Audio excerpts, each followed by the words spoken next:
La peste escarlata, por Jack London.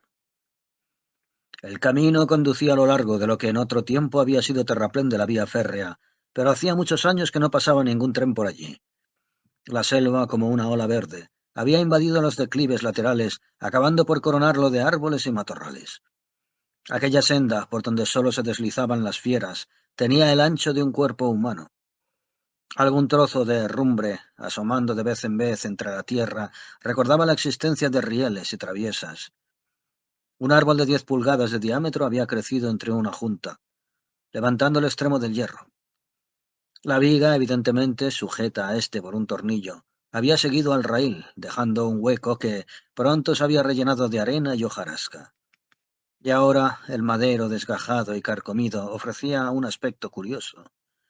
A pesar del tiempo transcurrido, se advertía que la vía había sido de un solo raíl.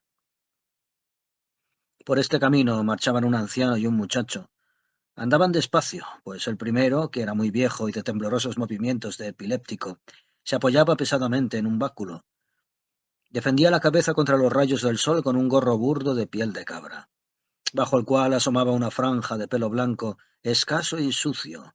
Una visera confeccionada ingeniosamente con una gran hoja le resguardaba los ojos. Y por debajo miraba al viejo con sumo cuidado donde ponía los pies.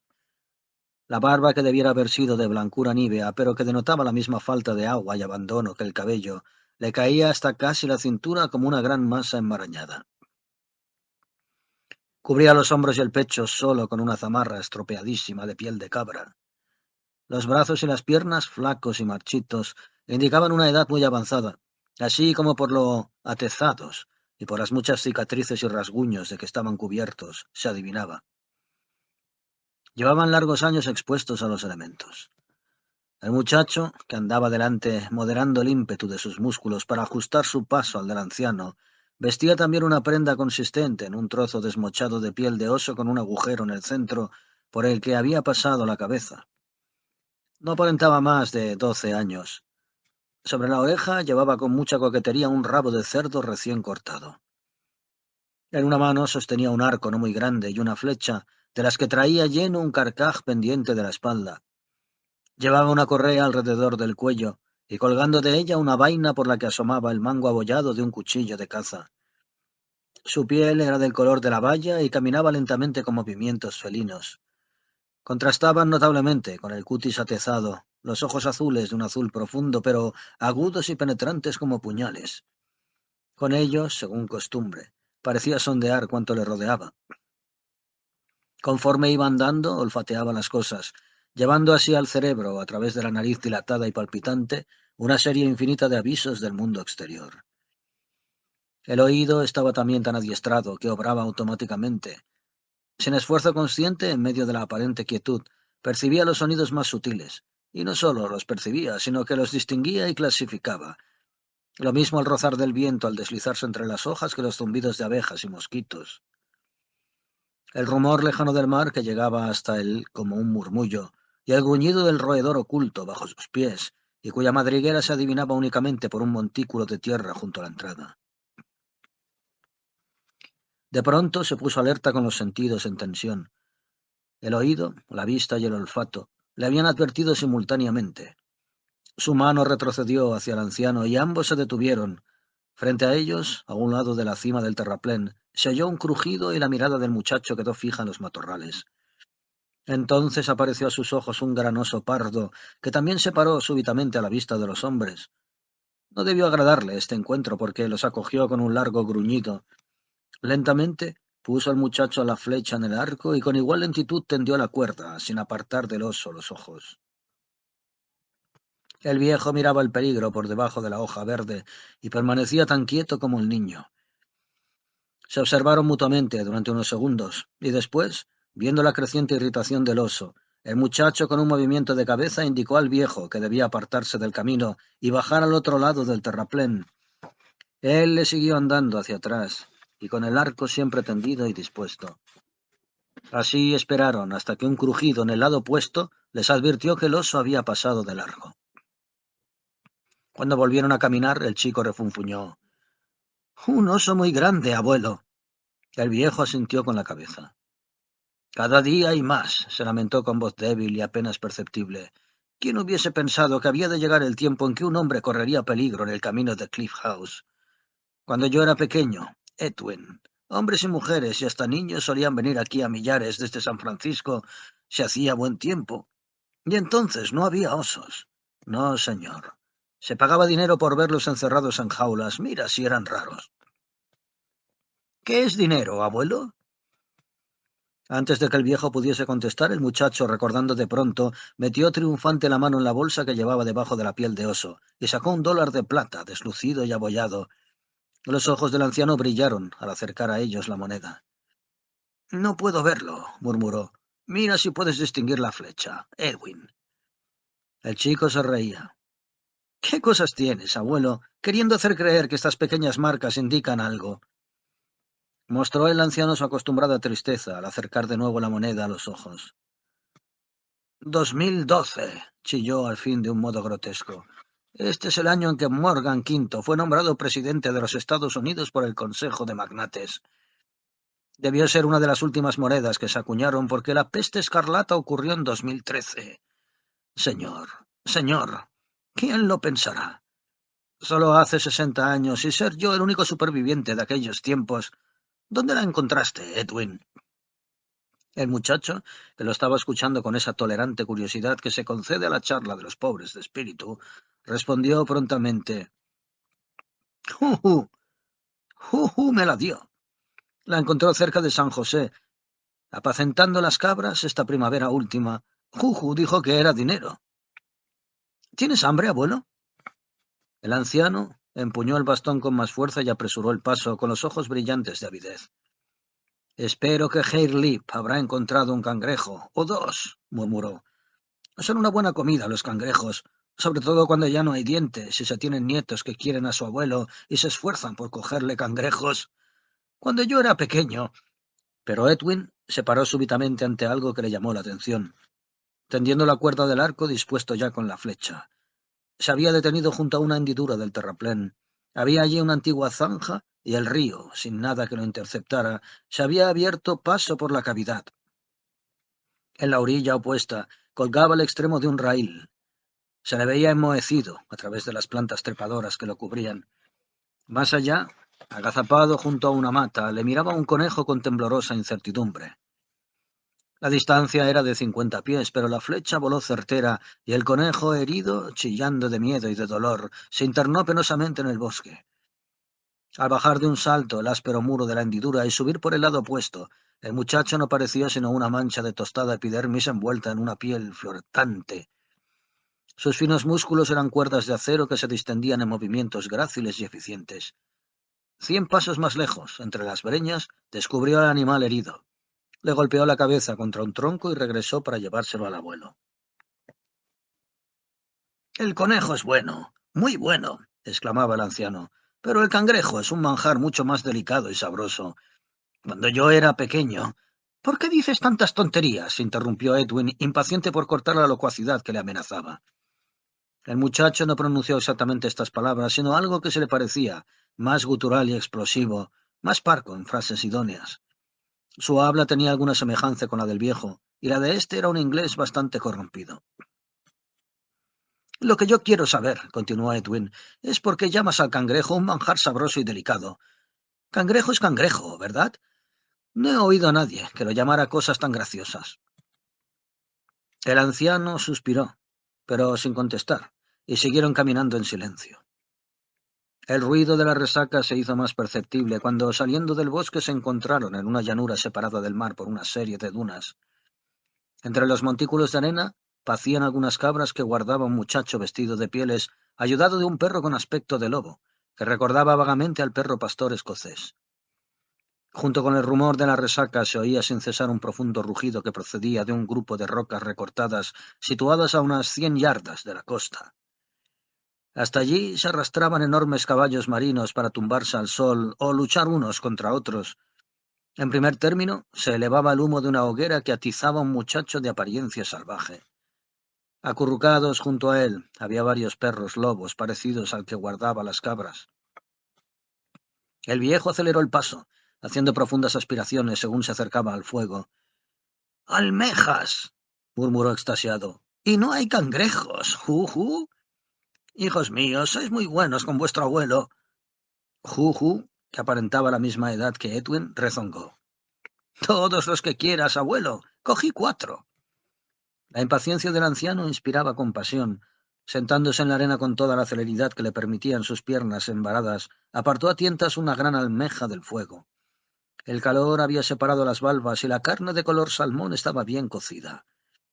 Cogió el bocado entre el pulgar y el índice y, temblando de avidez, llevóselo a la boca.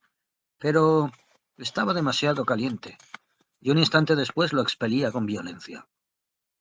El dolor le hizo mascullar algunas palabras, y de sus ojos brotaron lágrimas que se deslizaron mejillas abajo. Los chicos eran verdaderos salvajes y no conocían sino el humorismo cruel de los bárbaros. Para ellos este incidente era extremadamente gracioso y estallaron en ruidosas carcajadas. Juju bailaba arriba y abajo mientras Edwin rodaba por tierra alegremente. El muchacho de las cabras llegó corriendo para participar en la fiesta. —Deja que se enfríen, Edwin, deja que se enfríen —suplicaba el viejo en medio de su aflicción, sin intentar secarse las lágrimas que seguían manando de sus ojos. —Enfría un cangrejo, Edwin. Ya sabes que a tu abuelo le gustan los cangrejos. Las ascuas empezaron a chirriar, debido a las muchas almejas que se abrían, derramando su líquido. Había grandes moluscos, cuya longitud variaba entre 3 y 6 pulgadas. Los chicos las apartaban con unos palos y, para que se enfriaran, las colocaban sobre grandes tablas, acarreadas por el agua. Cuando yo era pequeño, no nos burlábamos de nuestros mayores, sino que los respetábamos. Los muchachos no se dieron por aludidos, y el abuelo siguió mezclando sin coherencia lamentos y censuras, pero esta vez tuvo más cuidado y no se quemó. Todos empezaron a comer, no usando para ello más que las manos, masticando y sorbiendo ruidosamente. El tercer muchacho, llamado Hare Lip, puso con disimulo un puñado de arena en la almeja que el abuelo iba a llevarse a la boca, y cuando el extraño aliño estuvo en contacto con las mucosas y encías del anciano, estallaron en una risa estruendosa. Este no se dio cuenta de la broma, y tosió y carraspeó, hasta que Edwin, compadecido, le alargó una calabaza llena de agua fresca para que se lavara la boca. —¿Dónde están los cangrejos, Juju? —preguntó Edwin. Abuelo quiere probarlos. Los ojos del anciano volvieron a brillar de glotonería cuando le presentaron un gran cangrejo. No era más que un caparazón con las patas, pues la carne hacía mucho que había desaparecido. Con mano temblorosa y alegrándose de antemano de la golosina, el viejo rompió una pata y la encontró vacía. —¡Y los cangrejos, Juju! —suspiró—. ¡Los cangrejos! —Fue una broma, abuelo, no hay cangrejos. No encontré ni uno. Los chicos se divertían enormemente viendo aquellas lágrimas de aflicción senil resbalar por las mejillas del viejo. Después, cautelosamente, Juju llenó el caparazón con un cangrejo recién asado. La carne blanca separada de las patas despedía una nubecilla de sabroso humo que cosquilleó el olfato del anciano, quien, extrañado, miró hacia abajo inmediatamente su pena. Se puso a resoplar y charlar de tal modo que al empezar a comer parecía aquello un monótono canto de deleite. De esto hicieron poco caso los chicos, pues estaban acostumbrados a semejante espectáculo, así como tampoco se fijaban en las frases y exclamaciones que de vez en cuando pronunciaba relamiéndose, tales como «¡Mayonesa! ¡Qué rica mayonesa!». Y hace 60 años que se hizo por última vez. Ni olería siquiera durante 2 generaciones. En aquellos tiempos se servían los restaurantes acompañando a los cangrejos.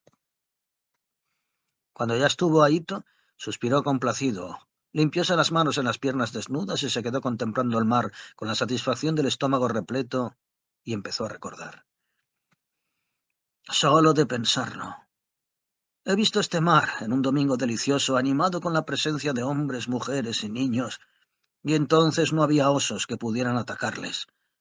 Precisamente en estas rocas había un gran restaurante donde servían cuanto pudieran desear.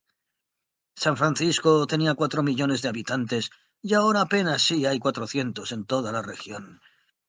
En el mar se veían barcos y más barcos saliendo o entrando por la Puerta de Oro, y en el aire aeronaves dirigibles y máquinas volantes. Podían recorrer 200 millas por hora. Los convenios postales con Nueva York y San Francisco Limited exigían esto como mínimo. Hubo un muchacho, un francés, he olvidado su nombre, que logró hacer 300, pero eso era arriesgado, demasiado arriesgado para ciertas gentes. Sin embargo, este iba por buen camino y se hubiese salido con la suya, a no ser por la gran peste. Cuando yo era pequeño vivían aún hombres que recordaban la aparición de los primeros aeroplanos, y yo he vivido para ver el último. Hace 60 años de esto. El anciano dejó de hablar desatendido por los chicos, acostumbrados desde largo tiempo a sus charlas, y cuyos vocabularios, además, carecían de la mayor parte de las palabras de aquel que usaba.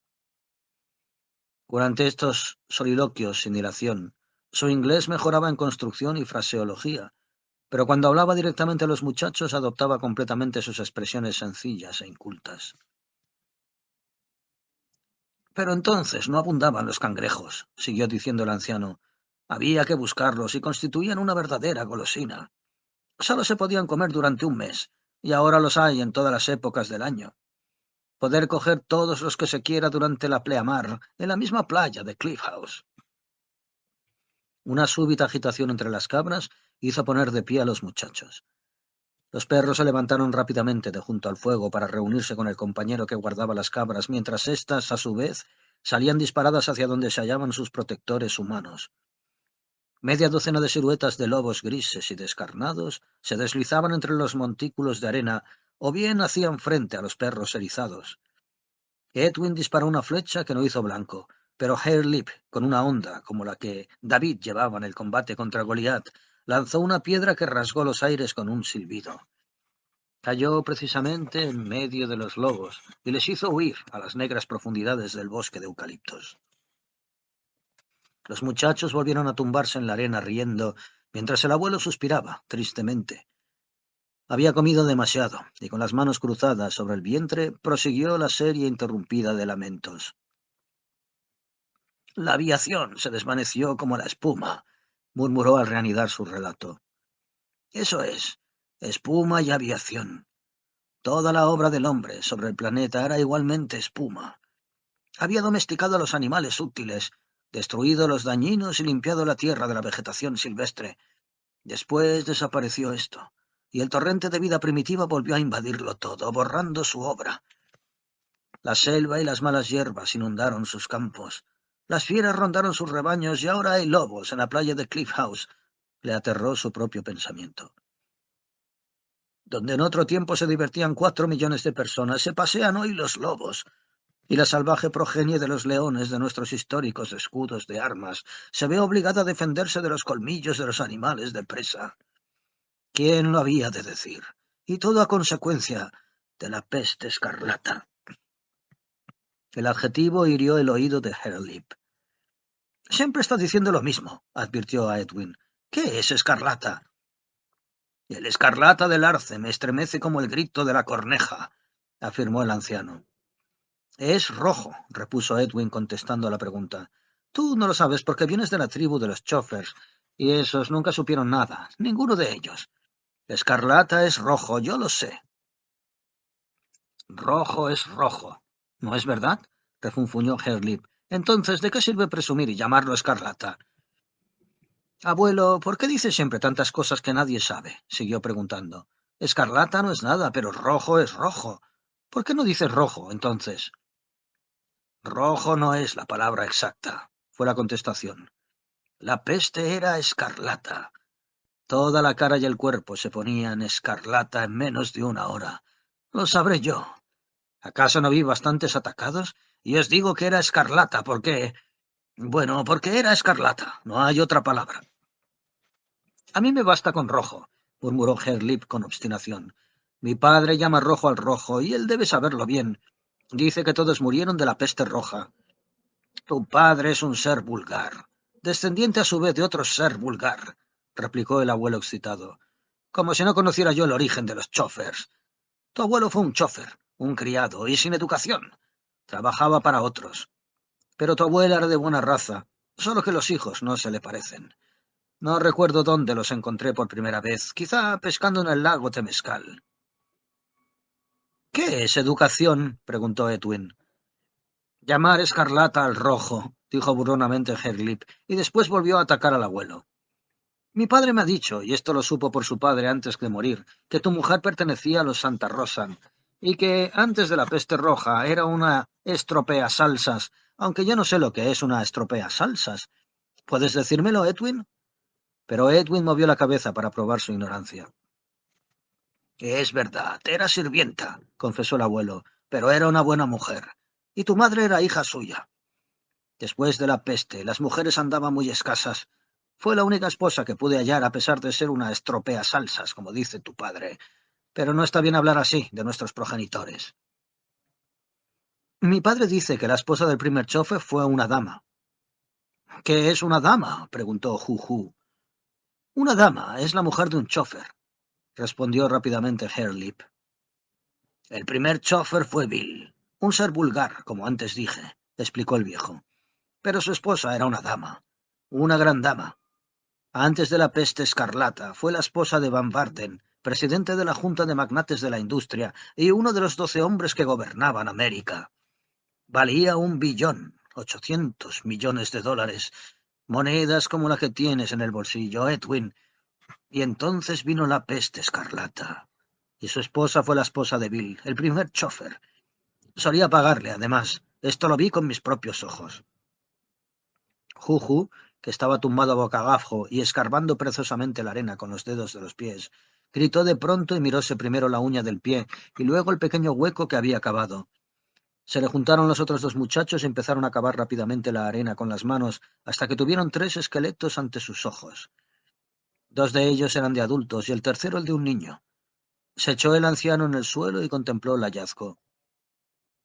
Víctimas de la peste, anunció. Así es como morían por todas partes durante los últimos días. Esto debió ser una familia que huyendo del contagio pereció aquí en la playa de Cliff House. Pero, ¿qué estás haciendo, Edwin? Preguntaba esto horrorizado, al ver que Edwin, sirviéndose del mango de su cuchillo, arrancaba los dientes de uno de aquellos cráneos. Para ensartarlos, respondió Edwin. Los 3 muchachos trabajaban afanosamente en lo mismo, y ya no se oyeron más que golpes y martillazos entre los que se perdía la charla del abuelo, que decía indignado: «Sois unos verdaderos salvajes. Ya ha vuelto la costumbre de adornarse con dientes humanos. La próxima generación se perforará las narices y las orejas para colgarse de ellas objetos de hueso y concha. Sé que el linaje humano está destinado a retroceder más y más en la noche de los tiempos primitivos, antes de que vuelva a iniciarse la ascensión sangrienta hacia la civilización. Cuando aumentemos en número y advirtamos la falta de espacio, comenzaremos a matarnos unos a otros. Y entonces es de suponer que os colguéis en la cintura escalpelos humanos. Lo mismo que tú, Edwin, el más gentil de mis nietos, hiciste con ese asqueroso rabo de cerdo. Tíralo. Edwin, muchacho, tíralo. ¡Qué ruido arma el viejo!, dijo Hairlip, cuando habiendo extraído todos los dientes empezaron a repartírselos. Los gestos de aquellos muchachos eran breves y rudos, y su lenguaje en los momentos de discusión acalorada sobre el número de dientes que correspondía como lote a cada uno resultaba una verdadera algarabía. Hablaban con monosílabos, y sus frases rápidas y entrecortadas eran más bien una jerigonza que una lengua. Pero aún se descubría en ellos algún resabio de construcción gramatical y aparecían vestigios de conjugaciones de cierta cultura superior. Hasta el habla del abuelo era tan corrompida que, de transcribirla literalmente, sería ininteligible para el lector de ahora. Pero ya hemos dicho que esto ocurría cuando hablaba con los chicos. Cuando se abstraían sus soliloquios insensiblemente, le llevaban estos al inglés más puro. Las frases se alargaban, y las enunciaba con un ritmo y una facilidad que eran como una reminiscencia del estrado universitario. «Cuéntanos algo de la peste roja, abuelo», pidió Hairlip, cuando el reparto de los dientes se hubo resuelto a satisfacción. «La peste escarlata», corrigió Edwin. «Pero no emplees esas palabras tan graciosas», prosiguió Hairlip. «Habla como es debido, como debe hablar un Santa Rosan. Los otros Santa Rosan no hablan como tú». El anciano pareció complacido al ser interpelado de aquel modo, y después de carraspear un poco empezó su relato. Hace 20 o 30 años mi historia era muy solicitada, pero en estos días ya nadie parece interesarle. «¿A dónde vas a parar?», gritó con vehemencia Hairlip. «Suprime esas tonterías y habla como es debido. ¿Qué es interesar? Hablas como un niño que no sabe lo que dice». «Déjalo», instó Edwin. O si no, se volverá loco y no contará nada. Pasa por alto las tonterías. Ya entenderemos algunas de las que diga. No le hagas caso, abuelo, le animó Juju, pues el viejo ya estaba refunfuñando acerca de la falta de respeto para con los mayores y del retroceso del hombre hacia la crueldad, después de haber caído desde la altura más elevada para volver a su condición primitiva. El anciano atendió de nuevo a su historia. En aquel tiempo había mucha gente en el mundo. Solo en San Francisco vivían 4 millones de personas. ¿Qué son millones?, interrumpió Edwin. El abuelo le miró cariñosamente. Como no sabes contar más allá de 10, te lo explicaré. Levanta las manos. Entre las dos tienes 10 dedos. Muy bien. Ahora yo cojo este grano de arena. Guárdalo, Juju. Puso el grano de arena en la mano del muchacho y continuó. Ahora este grano de arena está en lugar de los 10 dedos de Edwin. Añado otro grano, y otro, hasta haber añadido tantos como dedos tiene Edwin. Esto forma lo que se llama 100. Recordad estas palabras. 100. Ahora pongo este aguijarro en la mano de Hairlip. Está en lugar de 10 gramos de arena, o 10 veces 10 dedos. Esto es 100 dedos. Pongo 10 guijarros y representan 1000 dedos. Cojo una concha, y esta en lugar de 10 guijarros, o 100 granos de arena, o 1000 dedos. Y así, trabajosamente y repitiendo mucho, continuó esforzándose para inculcar en aquellas cabezas una idea rudimentaria de la numeración. Según aumentaban las cantidades, hacía que los chicos guardaran en las manos las diferentes magnitudes. Para sumas mayores colocaba los símbolos sobre tablas y cuando se agotaron los símbolos se vio obligado a usar los dientes de los cráneos, que representaban los millones, y los caparazones de los cangrejos los billones. Aquí se detuvo, porque los chicos empezaban a dar muestras de cansancio. En San Francisco habían 4 millones de habitantes, 4 dientes. Los ojos de los pequeños corrieron desde los dientes hasta los guijarros y los granos de arena, para llegar finalmente a los dedos de Edwin. Y otra vez volvieron por las series ascendentes, haciendo un esfuerzo por abarcar cantidades tan inconcebibles. Eso era mucha gente, abuelo, se atrevió a decir Edwin. Como las arenas del mar, como si cada grano de arena fuese un hombre, una mujer o un niño. Sí, hijo mío, toda esa gente vivía aquí en San Francisco. Y alguna que otra vez toda esa gente venía a esta misma playa. Más gente que granos de arena hay aquí. San Francisco era una ciudad muy noble. Al otro lado de la bahía, fuera de Point Richmond, donde acampamos el año pasado. En el llano, en las colinas y a lo largo del camino de San Leandro, vivía más gente todavía. San Leandro, una gran ciudad de 7 millones de habitantes, 7 dientes. Esto es 7 millones. De nuevo los ojos de los muchachos corrieron desde los dedos de Edwin hasta los dientes puestos sobre las tablas. El mundo estaba muy poblado. El censo de 2010 dio 8 billones. 8 caparazones de cangrejo. Sí, 8 billones. No era como hoy. La humanidad sabía obtener la mayor cantidad posible de alimentos, y cuanta más comida había, más aumentaba la gente. En el año 1800, solo en Europa, había 160 millones. 100 años más tarde, un grano de arena, juju. 100 años más tarde, en 1900, había 500 millones en Europa. 5 granos de arena, juju, y un diente. Esto demuestra lo fácil que era obtener los alimentos y cómo aumentaba la gente. Y en el año 2000 había 1.500 millones de habitantes en Europa. Lo mismo ocurría en el resto del mundo. 8 caparazones de cangrejo, eso es, 8 billones de seres humanos, vivían sobre la Tierra al iniciarse la peste escarlata. Yo era joven entonces. Tenía 27 años y vivía al otro lado de la bahía de San Francisco, en Berkeley. ¿Te acuerdas de aquellas grandes casas de piedra, Edwin, cuando bajamos las colinas de Contracosta? Allí vivía yo. Era profesor de literatura inglesa. Muchas de estas cosas eran superiores al entendimiento de los niños, pero se esforzaban por comprender de una manera vaga aquella historia del pasado. ¿Para qué servían entonces las casas de piedra?, preguntó Hairlip. ¿Os acordáis de cuando vuestro padre os enseñó a nadar? El muchacho asintió. Bueno, en la Universidad de California. Este es el nombre que dábamos a aquellas casas. Nosotros enseñábamos a los jóvenes a pensar. Lo mismo que ahora os he enseñado yo con arena, guijarros y conchas, a saber la gente que vivía en aquel tiempo. Había mucho que enseñar. Los jóvenes a quienes enseñábamos se llamaban estudiantes. Nos reuníamos en grandes salones. Yo hablaba a 40 o 50 de aquellos jóvenes como os estoy hablando a vosotros. Les hablaba de los libros que otros hombres habían escrito en otras épocas y hasta algunas veces en su propia época. ¿Esto es todo lo que hacías? ¿Hablar, hablar y hablar? Preguntó Juju. ¿Quién cazaba entonces carne para ti y ordeñaba las cabras y pescaba? Una pregunta muy juiciosa, Juju, muy juiciosa. Como os he dicho ya, en aquel tiempo era muy fácil obtener los alimentos. Un escaso número de hombres procuraban la comida a la mayor parte de ellos. Los demás hacían otras cosas. Como has dicho muy bien, yo hablaba.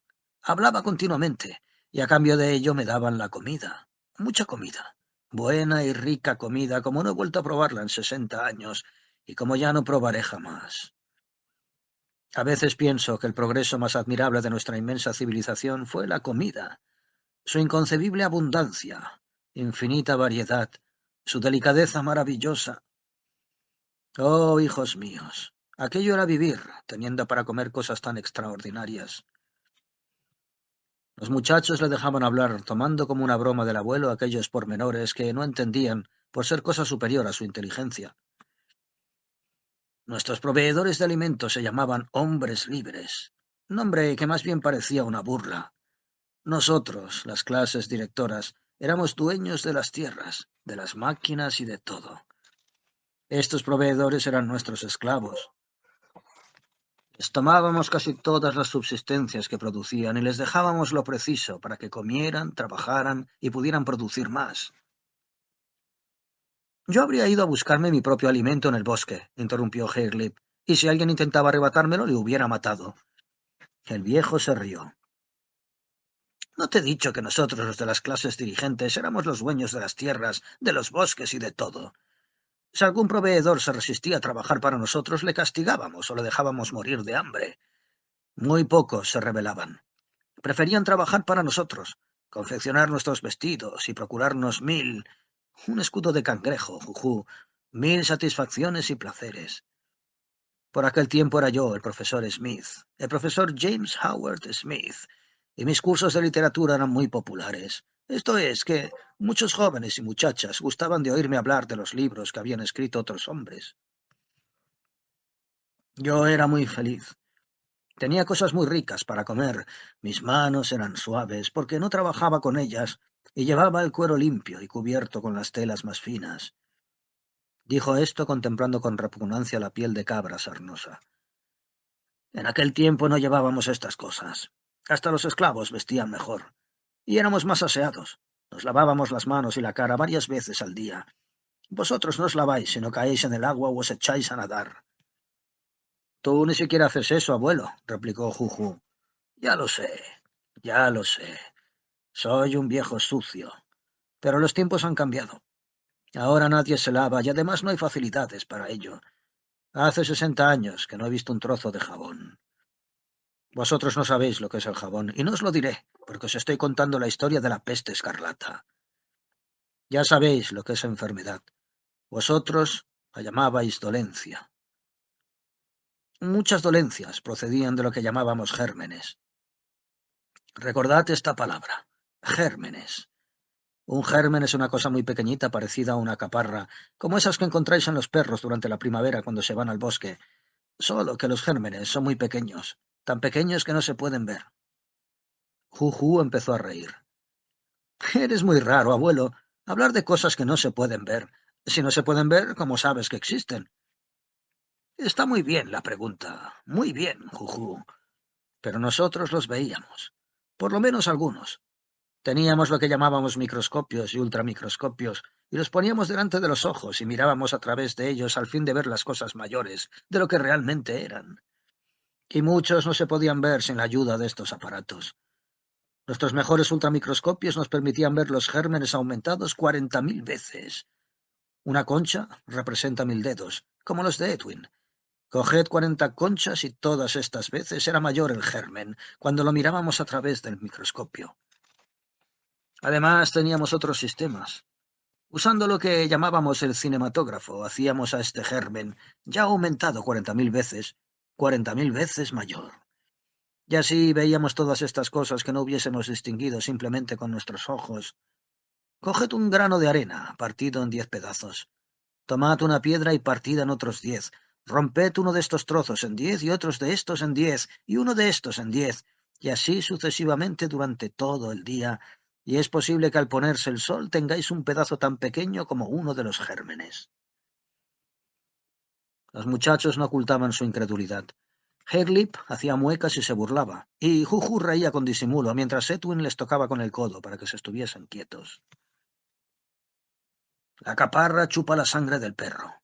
Pero el germen, al ser tan pequeño, entra directamente en la sangre y allí tiene muchos hijos. A los gérmenes les llamábamos microorganismos. Cuando había varios millones o 1 billón en la sangre de un hombre, éste se enfermaba.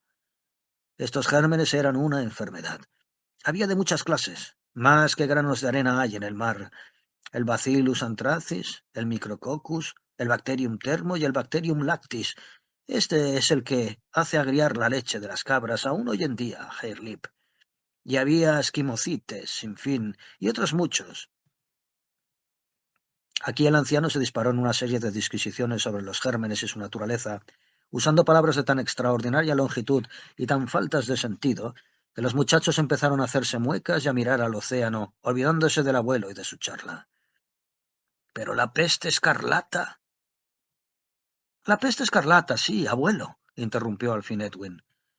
El viejo volvió a la realidad, y con un gran esfuerzo se arrancó de la tribuna de su clase, donde 60 años atrás, ante un auditorio del mundo desaparecido, había expuesto la última teoría sobre los gérmenes y las enfermedades que originaban. Sí, sí, Edwin, me había olvidado. Hay veces que la memoria del pasado obra con fuerza sobre mí y me olvido de que soy un viejo sucio, vestido de piel de cabra, errando por un desierto primitivo con mis nietos salvajes, que son cabreros. La aviación desapareció como la espuma. Eso es. Así se perdió nuestra gloriosa civilización. Soy vuestro abuelo, y pertenezco a la tribu de los Santa Rosan por haberme casado en ella. Mis hijos e hijas se casaron en las de los Chofers, Sacramentos y Palo Alto. Tú, Hairlip, desciendes de los Chofers. Tú, Edwin, de los Sacramentos, y tú, Juju, de los Palo Alto. Tu tribu lleva el nombre de una ciudad que se hallaba cerca del emplazamiento de otra gran institución científica, la Universidad de Stanford. Sí, ahora recuerdo. Pero volvamos a lo de la peste escarlata. ¿Dónde estaba en mi historia? Estabas hablando de los gérmenes, esas cosas que no se pueden ver, pero que hacen enfermar a los hombres, dijo Edwin. Eso es. Al principio, cuando solo se había introducido algunos de estos gérmenes en el cuerpo, el hombre no lo notaba. Pero cada germen se dividía y se convertía en dos, y eso lo efectuaba con tal rapidez que al poco tiempo había millones de ellos en la sangre. Entonces el hombre estaba enfermo. Tenía una enfermedad llamada según la clase de gérmenes que la habían producido. Podía ser sarampión, influenza, fiebre amarilla, una cualquiera de las 1000 clases de enfermedades. Cada vez había nuevas variedades de gérmenes. Mucho tiempo antes, cuando había aún pocos hombres en el mundo, había también pocas enfermedades.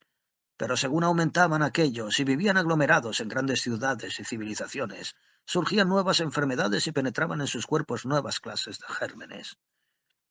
Así morían infinidad de millones de seres humanos, y cuanto más aglomerados vivían, más terribles eran las nuevas enfermedades. En la Edad Media, mucho antes de venir yo al mundo, diezmó a Europa la peste negra muchas veces. En los grandes núcleos de población se extendía después la tuberculosis. 100 años antes de nacer yo existía la peste bubónica y en África la enfermedad del sueño. Los bacteriólogos luchaban con todas estas epidemias y las destruían lo mismo que vosotros lucháis con los lobos para defender vuestras cabras, o aplastáis a los mosquitos que se posan sobre vosotros. Los bacteriólogos... Pero abuelo, ¿qué es eso? Interrumpió Edwin. Edwin, tú eres un cabrero. Tu misión es guardar las cabras y saber muchas cosas acerca de ellas. Un bacteriólogo guarda los gérmenes, porque es su misión, y sabe también muchas cosas acerca de ellos. Como iba diciendo, los bacteriólogos luchaban con los gérmenes y los destruían. A veces había la lepra, una enfermedad horrible. Mucho antes de nacer yo, los bacteriólogos descubrieron su germen. No ignoraban nada de él y le mostraban en películas, pero nunca encontraban la manera de matarlo. En 1884 hubo la peste exterminadora, una enfermedad que empezó en un país llamado Brasil y que mató a millones de seres humanos. Los bacteriólogos encontraron su germen, así como la manera de destruirlo, y la peste exterminadora ya no progresó. Hicieron lo que ellos llamaban un suero que se introducía en el cuerpo del hombre y mataba los gérmenes sin matar al hombre. En 1910 hubo la pelagra y la lombriz ganchuda. Los bacteriólogos acabaron con ellas fácilmente, pero en 1947 surgió una nueva enfermedad jamás vista hasta entonces. Hacía presa en los niños menores de 10 meses y les incapacitaba para mover las manos y los pies, para comer, o lo que los bacteriólogos tardaron 11 años en descubrir, la manera de matar a tan extraño germen y salvar a los niños. A despecho de todas estas enfermedades y de las que iban apareciendo, los hombres aumentaban más y más. Esto, como os he dicho, era debido a la abundancia de alimentos. Cuantas más facilidades para procurarse el sustento, mayor era el número de hombres.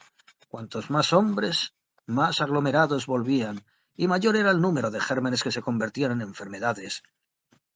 No faltaron amenazas entonces.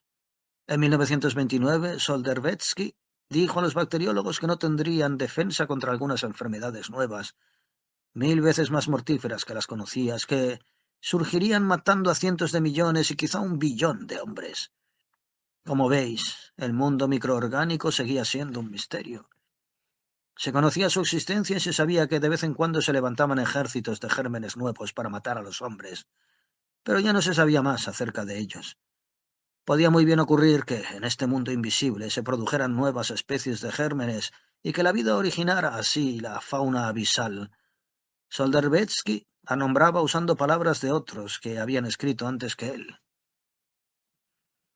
En este momento, Hayerlip se puso de pie, revelando su semblante un gran despecho. «Abuelo», dijo, «me pones enfermo con tu charla. ¿Por qué no nos hablas de la peste roja? Si no lo haces así, nos levantamos y nos vamos enseguida». El anciano comenzó a llorar silenciosamente. Por sus mejillas rodaban las lágrimas de la senectud, y en su continente gravemente ofendido se mostraba todo el agotamiento de sus 87 años. «Siéntate», aconsejó conciliador Edwin. «El abuelo tiene razón. Si precisamente iba a hablarnos de la peste escarlata, ¿verdad, abuelo? Sí, iba a hablarnos de ello. Ahora precisamente. Siéntate, Hayerlip. Continúa, abuelo». El viejo se secó las lágrimas con los mugrientos nudillos y reanudó la historia empezada. Su voz débil y temblorosa se iba robusteciendo a medida que adelantaba la narración. «Fue en el verano del 2013 cuando surgió la peste escarlata. Yo tenía 27 años y lo recuerdo muy bien. Radiogramas». Hayerlip expresó su disgusto y el abuelo se apresuró a explicar. «En aquellos días hablábamos a través del aire a distancias enormes, y llegó la noticia de una extraña enfermedad que había hecho su aparición en Nueva York. En esta nobilísima ciudad de América había entonces 17 millones de habitantes. Nadie se preocupó de la noticia. Era una cosa sin importancia, pues solo habían ocurrido algunas defunciones. No obstante, parecía que se sucedieron con mucha rapidez, y uno de los primeros síntomas de la tal enfermedad era que el rostro y todo el cuerpo se teñían de rojo. 24 horas después llegó el aviso del primer caso en Chicago, y en el mismo día se supo que Londres, la mayor ciudad del mundo después de Chicago, había estado luchando secretamente con la epidemia durante 2 semanas, procurando que el resto del mundo no se enterara de que allí había peste. Aquello parecía serio. Pero nosotros en California, lo mismo que todos los demás, no estábamos alarmados. Teníamos la seguridad de que los bacteriólogos encontrarían el medio de dominar este nuevo germen, como habían hecho en otras ocasiones. Lo inquietante, en la pasmosa rapidez con que estos gérmenes exterminaban a los seres humanos, y en el hecho de que mataban inevitablemente el cuerpo en que se introducían. Ni uno solo se salvaba. En la época del antiguo cólera asiático, comía uno con un amigo lleno de salud y a la mañana siguiente veía pasar su entierro por delante de la ventana. Pero esta nueva epidemia era aún más rápida, mucho más rápida que todas. Desde el momento en que se sentían los primeros síntomas, apenas si se tardaba en morir. Algunos duraban unas horas, pero muchos morían a los 10 o 15 minutos. El corazón empezaba a latir con fuerza, la cabeza se hinchaba, y entonces sobrevenía la erupción escarlata, extendiéndose como una granizada sobre la piel. Muchas personas no notaban el aumento de la cabeza ni las palpitaciones, y lo primero de que se daban cuenta era de la erupción. Regularmente, en el momento de su aparición, tenían convulsiones, aunque estas convulsiones no duraban mucho, ni eran muy fuertes. Si uno sobrevivía a ellas, se quedaba perfectamente tranquilo y solo tenía un embaramiento en todo el cuerpo, empezando por los pies. Se entorpecían primero los talones, luego las piernas, y cuando llegaba a la altura del corazón sobrevenía la muerte. No dormían ni deliraban los atacados, pues la mente permanecía fresca y sosegada hasta que el corazón se entorpecía, se paraba y venía la muerte. Otra cosa extraña era la rapidez con que se descomponían los cadáveres. Apenas moría una persona, ya el cuerpo parecía deshacerse, como si se disolviese, mientras se le estaba mirando. Esa era una de las causas de que la peste se propagara con tanta rapidez.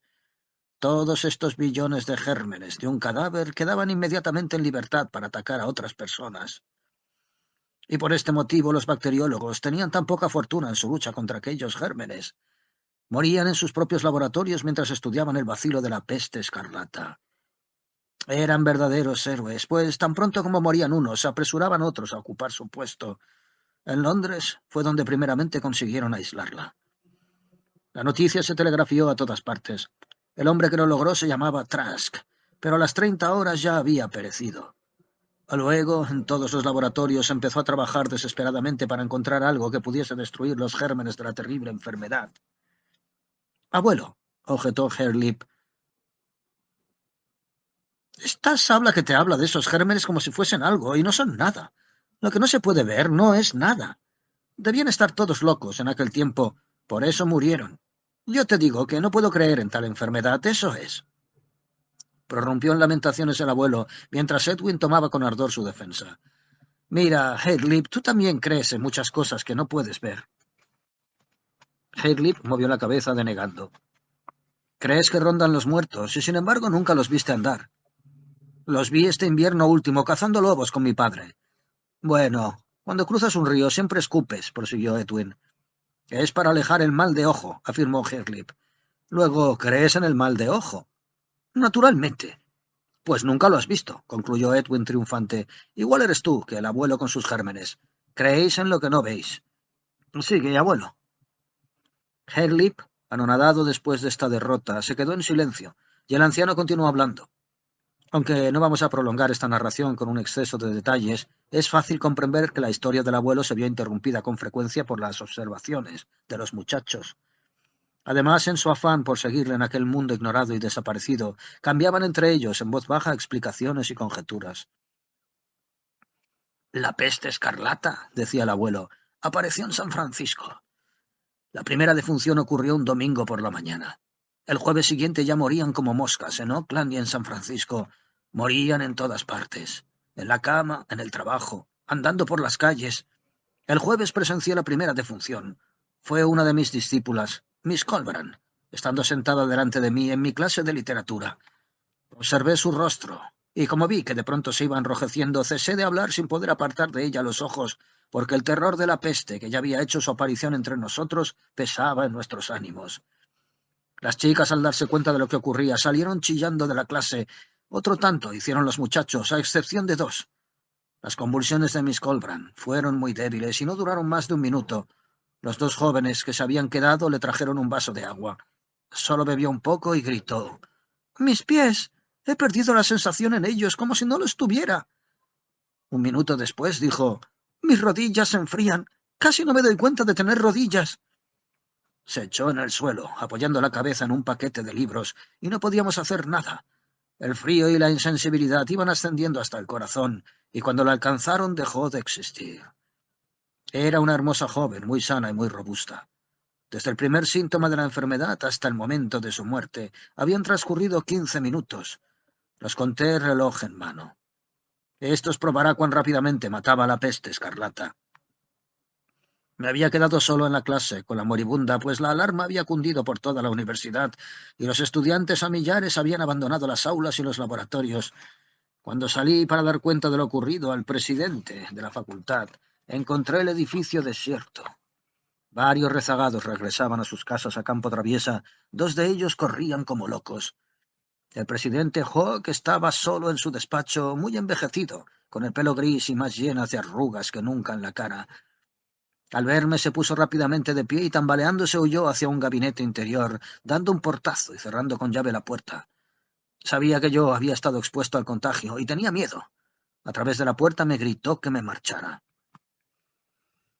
Jamás olvidaré mi emoción al pasar por aquellos corredores silenciosos y al salir de aquel recinto abandonado. No estaba asustado, aunque hubiese estado en contacto con la terrible enfermedad y me hallase, por lo tanto, en inminente peligro de muerte. Lo que me impresionaba era la terrible depresión que se había apoderado de mí al ver que todo allí estaba paralizado. Para mí era aquello el fin del mundo, de mi mundo. Yo había nacido en la misma universidad y estaba predestinado para mi carrera. Mi padre ya había sido profesor, y mi abuelo también. Durante siglo y medio aquella universidad, cual máquina espléndida, había funcionado con una regularidad absoluta, y ahora de pronto se había parado totalmente. Era como ver extinguirse la llama de un altar 3 veces sagrado.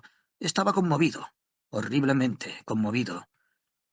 Cuando llegué a casa, mi criado, al verme entrar, comenzó a dar voces y salió escapando. Lo mismo ocurrió al llamar a la doncella, que huyó igualmente. Registré la casa y en la cocina encontré a la cocinera dispuesta a escaparse y con las prisas dejó caer una maleta y salió chillando a través de los campos como una desesperada. Aún me parece estar oyendo sus gritos. Y advertid que cuando nos sentíamos atacados de otras enfermedades que eran corrientes, no nos comportábamos de este modo, pues conservábamos siempre la calma y mandábamos llamar a los médicos y a los enfermeros, quienes sabían lo que se debía hacer. Pero esto era muy distinto. Hería de pronto, mataba con horrible rapidez y nunca fallaba el golpe. Cuando la erupción escarlata aparecía en el rostro, era la señal segura de muerte. No se sabía de un solo caso que se hubiese salvado. Me hallaba solo en mi caserón. Como ya os he dicho en otras ocasiones, en aquellos días podíamos hablar con otra persona a través del espacio por medio de hilos. Sonó el timbre del teléfono. Era mi hermano que me llamaba para decirme que no venía a mi casa por miedo al contagio y que junto con mis hermanas se había instalado en casa del profesor Bacon. Me aconsejaba que permaneciese al aislado y esperara hasta saber si estaba o no contaminado de la terrible peste. Asentí a todo esto. Me quedé en casa e intenté guisar por primera vez en mi vida. Afortunadamente la epidemia no parecía haberme atacado. Además del teléfono, que me permitía hablar con quien quisiera y adquirir noticias, había los periódicos y di orden de que me fueran echados por debajo de la puerta a fin de enterarme de lo que ocurría en el resto del mundo. Nueva York y Chicago estaban invadidas, y lo mismo sucedía en todas las grandes ciudades. Una tercera parte de la policía de Nueva York había muerto. Su jefe había fallecido también, e igualmente el alcalde. Por las calles yacían los cadáveres sin enterrar. Todos los ferrocarriles y buques que transportaban víveres y otras mercancías habían cesado en su tráfico, y los pobres hambrientos saqueaban en tropel los depósitos y almacenes.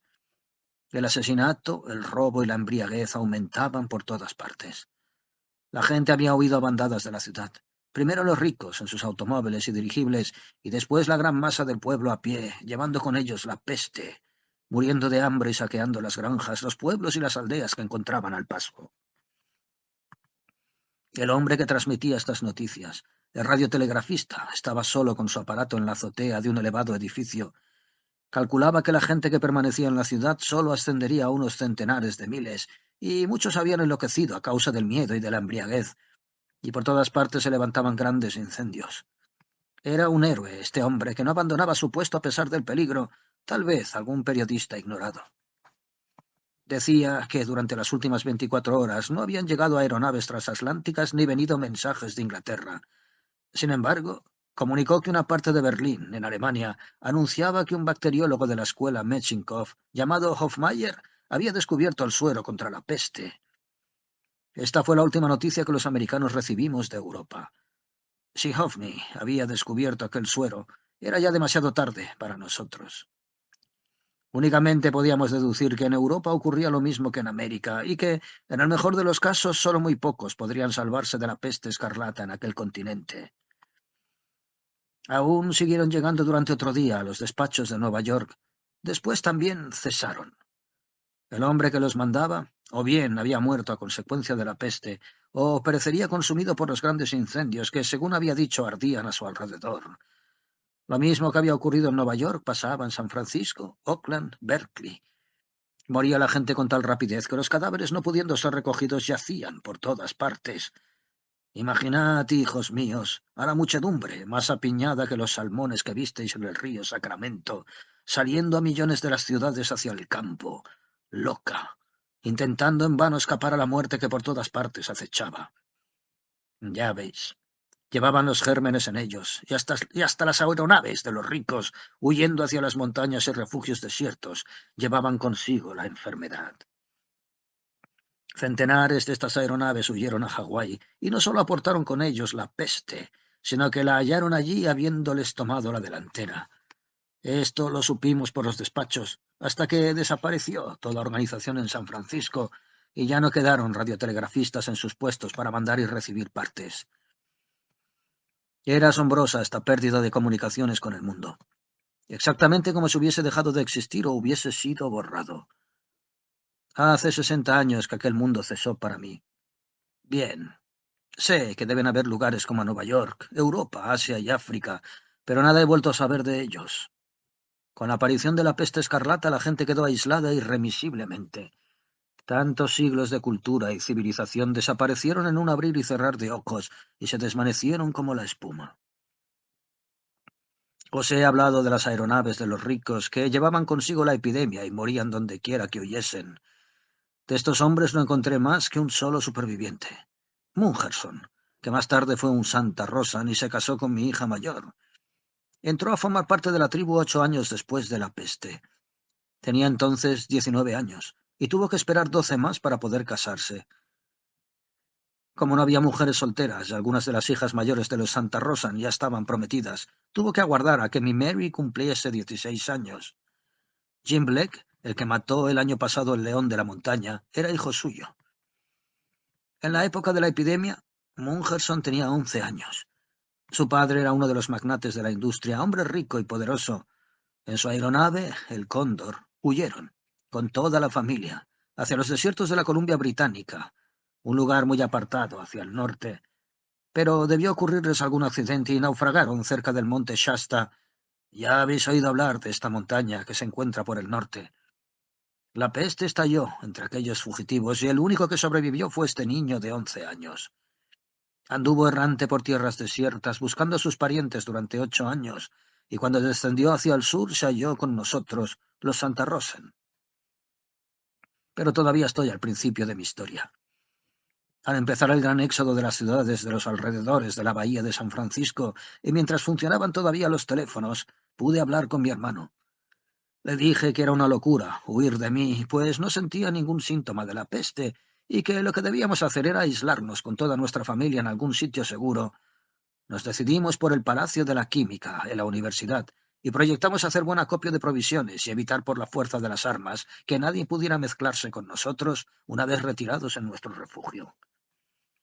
Cuando todo estuvo dispuesto, aún me suplicó mi hermano que permaneciese 24 horas más en mi casa por si la peste estuviese todavía en el período de incubación.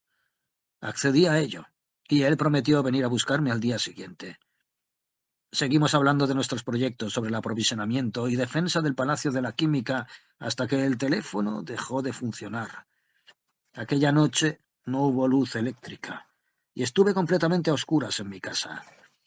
Ya no se editaban periódicos y, por lo tanto, no podía tener noticias de lo que ocurría afuera. Oía el estrépito de las revueltas, los disparos de pistola, y veía desde mi ventana reflejarse en el cielo el resplandor de los incendios en dirección de Oakland. Fue una noche de terror, durante la cual no pude dormir ni un momento. En la acera de enfrente mataron a un hombre. Oí los rápidos disparos de una pistola automática y minutos después aquel hombre herido se arrastraba hacia mi puerta pidiendo socorro. Avancé armado de 2 pistolas automáticas y pude cerciorarme a la luz de un fósforo de que, al mismo tiempo que moría de sus heridas, tenía también la epidemia. Me metí corriendo en mi casa, desde donde durante media hora oí todavía sus gritos y lamentos. Por la mañana llegó mi hermano. Yo había recogido en una maleta los objetos de valor que pensaba llevarme, pero al ver su rostro comprendí que ya no me acompañaría al Palacio de la Química. Tenía la peste. Intentó estrecharme la mano, pero retrocedí enseguida. «Mírate al espejo», le dije. Lo hizo así, y a la vista de su rostro enrojecido, que iba oscureciéndose por momentos, se dejó caer sin fuerzas en una silla. «Dios mío», exclamaba, «no te acerques». Poco después empezaron las convulsiones. Tardó en morir 2 horas.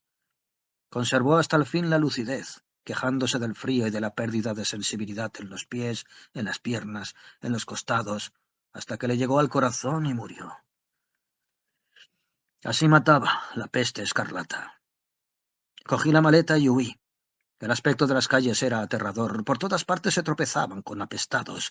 Algunos no habían muerto todavía, y mientras iba avanzando veía caer a los hombres presa de la muerte. En Berkeley ardían numerosas hogueras, en tanto que Oakland y San Francisco parecía que hubiesen desaparecido en medio de vastos incendios. El humo llenaba de tal forma el firmamento que el mediodía era como un crepúsculo triste, y en los cambios de viento el sol, brillando a través de aquella penumbra, aparecía como un disco de un rojo sombrío. En verdad, hijos míos, que aquello parecía el fin del mundo. Se veían numerosos automóviles abandonados, porque en los garajes la gasolina y las piezas de recambio se habían terminado. Recuerdo uno de aquellos coches. Un hombre y una mujer yacían muertos sobre los asientos, y en el suelo, no lejos de allí, se hallaban los cadáveres de otras 2 mujeres y un niño. A cada paso se encontraba uno con extrañas y horribles escenas.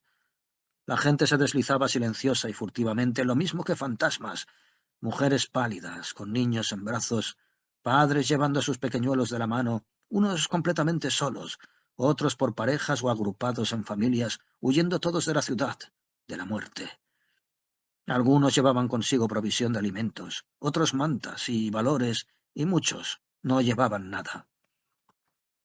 Un almacén de comestibles, sitio donde se vendían alimentos, era defendido por su dueño, a quien yo conocía mucho. Hombre pacífico y sobrio, pero estúpido y obstinado. Habían sido destrozadas ya puertas y ventanas, pero él desde dentro, oculto tras el mostrador, disparaba su pistola contra un grupo de hombres que pretendían entrar. En la puerta había varios cadáveres. Mientras estaba mirando desde lejos, vi a uno de los ladrones romper los cristales de un almacén inmediato donde se vendía calzado y deliberadamente prenderle fuego. No acudí en ayuda del tendero. El tiempo de tales actos había pasado. La civilización se desmoronaba y cada cual le procuraba para sí. Me alejé rápidamente. Crucé por una calle transversal y en la primera esquina presencié otra tragedia. 2 hombres que parecían jornaleros habían cogido a un hombre y a una mujer que iban con 2 niños y les estaban robando. A él le conocía yo de vista. Era un poeta, cuyos versos había admirado mucho. Sin embargo, no pude hacer nada por él, pues en el preciso instante de llegar al lugar de la escena, oí el disparo de una pistola y le vi caer al suelo. La mujer chilló, y de un puñetazo fue derribada por uno de aquellos brutos. Yo les amenacé a gritos, y entonces dispararon contra mí, visto lo cual doblé corriendo la esquina. Detuvo mi carrera el incendio. La calle estaba llena de humo y llamas, ardiendo a ambos lados los edificios. En medio de todo aquello oí una voz de mujer que pedía auxilio, pero no acudí. El corazón se volvía de acero ante tales escenas, y además se oían demasiadas voces de socorro. Volví sobre mis pasos, y al llegar de nuevo a la esquina vi que los ladrones habían marchado. El poeta y su esposa yacían muertos sobre el pavimento. Era una visión espantosa. Los 2 niños habían desaparecido sin saber a dónde. Ahora ya comprendía por qué las personas que hallaban huyendo a mi paso se deslizaban furtivamente. En medio de nuestra civilización, en los barrios de gente maleante, habíamos incubado una raza de bárbaros y salvajes, y ahora, aprovechando nuestra desgracia, se volvían contra nosotros, como fieras que eran, y nos despedazaban. Y de igual manera se despedazaban entre ellos, se excitaban con bebidas fuertes y cometían 1000 atrocidades, riñendo y matándose en medio de aquella locura general. Después vi un grupo de obreros que, llevando en medio a sus mujeres y niños y transportando en unas argamillas a los ancianos y enfermos, se abrían paso hacia las afueras de la ciudad. Les seguía un furgón cargado de provisiones y arrastrado por caballos. Era un hermoso espectáculo ver bajar a aquellos hombres por las calles entre torbellinos de humo, pero estuvieron a punto de disparar contra mí al cruzarme en su camino. Cuando hubieron pasado, uno de los que dirigían el grupo dijo algo en voz alta a guisa de disculpa, explicando que mataban a los ladrones que les salían al paso y que se habían reunido así por ser este el único medio para librarse de los malhechores. Aquí fue donde vi por primera vez lo que luego debía ver con tanta frecuencia. Un hombre de los del grupo presentó de pronto la señal inconfundible de la peste. Inmediatamente los que se hallaban a su lado se separaron y él, sin hacer la menor resistencia, se apartó a un lado y les dejó pasar. Una mujer, probablemente su esposa, intentó seguirle, llevando a un niño de la mano, pero el marido le mandó enérgicamente que continuara su camino, mientras los otros la sujetaban, impidiéndole que se aproximase. Entretanto, el hombre con su rostro encendido se había metido en un portal de la acera opuesta. Oí un disparo de pistola y le vi caer en tierra, sin vida. Después de haberme visto obligado a retroceder 2 veces ante el incendio, que iba aumentando, conseguí llegar a la universidad. En la esquina del campo de deportes encontré a un grupo de universitarios que se dirigían al Palacio de la Química. Eran padres de familia y llevaban con ellos a todos los suyos, incluso niñeras y criados. El profesor Badminton me saludó, pero me fue difícil reconocerlo, pues sin duda había atravesado por entre las llamas de algún incendio y tenía la barba completamente chamuscada. Alrededor de la cabeza llevaba un vendaje ensangrentado y las ropas sucias. Me dijo que había sido cruelmente apaleado por unos ladrones y que a su hermano lo mataron la noche anterior defendiendo su vivienda. Mientras cruzábamos el campo de deportes, me señaló de pronto el rostro de Mistress Winston. Así estaba la inconfundible Escarlata. Al instante todas las otras mujeres se pusieron a chillar y huyeron asustadas. Sus 2 hijos también empezaron a correr con la niñera, pero su esposo, el doctor Swinton, no se movió de su lado. Siga adelante, Smith, me dijo, y cuide de mis niños. Yo me quedo con mi mujer. Ya sé que se muere, pero no quiero dejarla. Luego, si tengo la fortuna de vivir, iré al Palacio de la Química. Espérenme. Le dejé inclinado sobre ella, consolándola en sus últimos momentos, y corrí a juntarme con los otros. Fuimos los últimos en ser admitidos en el Palacio de la Química, que después mantuvimos incomunicado gracias a los rifles automáticos. Según nuestros planes, cabríamos hasta 60 en aquel refugio, pero como todos trajeron parientes y amigos, llegamos a reunirnos 400 almas. No obstante, era grande el palacio, y como estaba aislado no había peligro de que se incendiara con las imponentes hogueras que devastaban la ciudad. Habíase almacenado una gran cantidad de provisiones y la comisión encargada de los abastecimientos los distribuía diariamente a cada familia y a los diversos grupos que se habían formado para comer juntos. Se designaron varias comisiones y obtuvimos con esto una organización muy eficaz. Yo formaba parte del comité de defensa, pero afortunadamente nunca se acercaron los merodeadores. Sin embargo, les veíamos a lo lejos, y por el humo de sus hogueras sabíamos que sus campamentos ocupaban el límite más apartado de nuestro campo de deportes. La embriaguez se había apoderado de todos ellos, y a menudo les oíamos entonar canciones horribles y gritar desaforadamente. Mientras el mundo se derrumbaba a su alrededor y todo se llenaba del humo de los incendios, estos seres degradados daban rienda suelta a sus bestiales instintos, y reñían, bebían y morían. Después de todo, ¿qué importaba?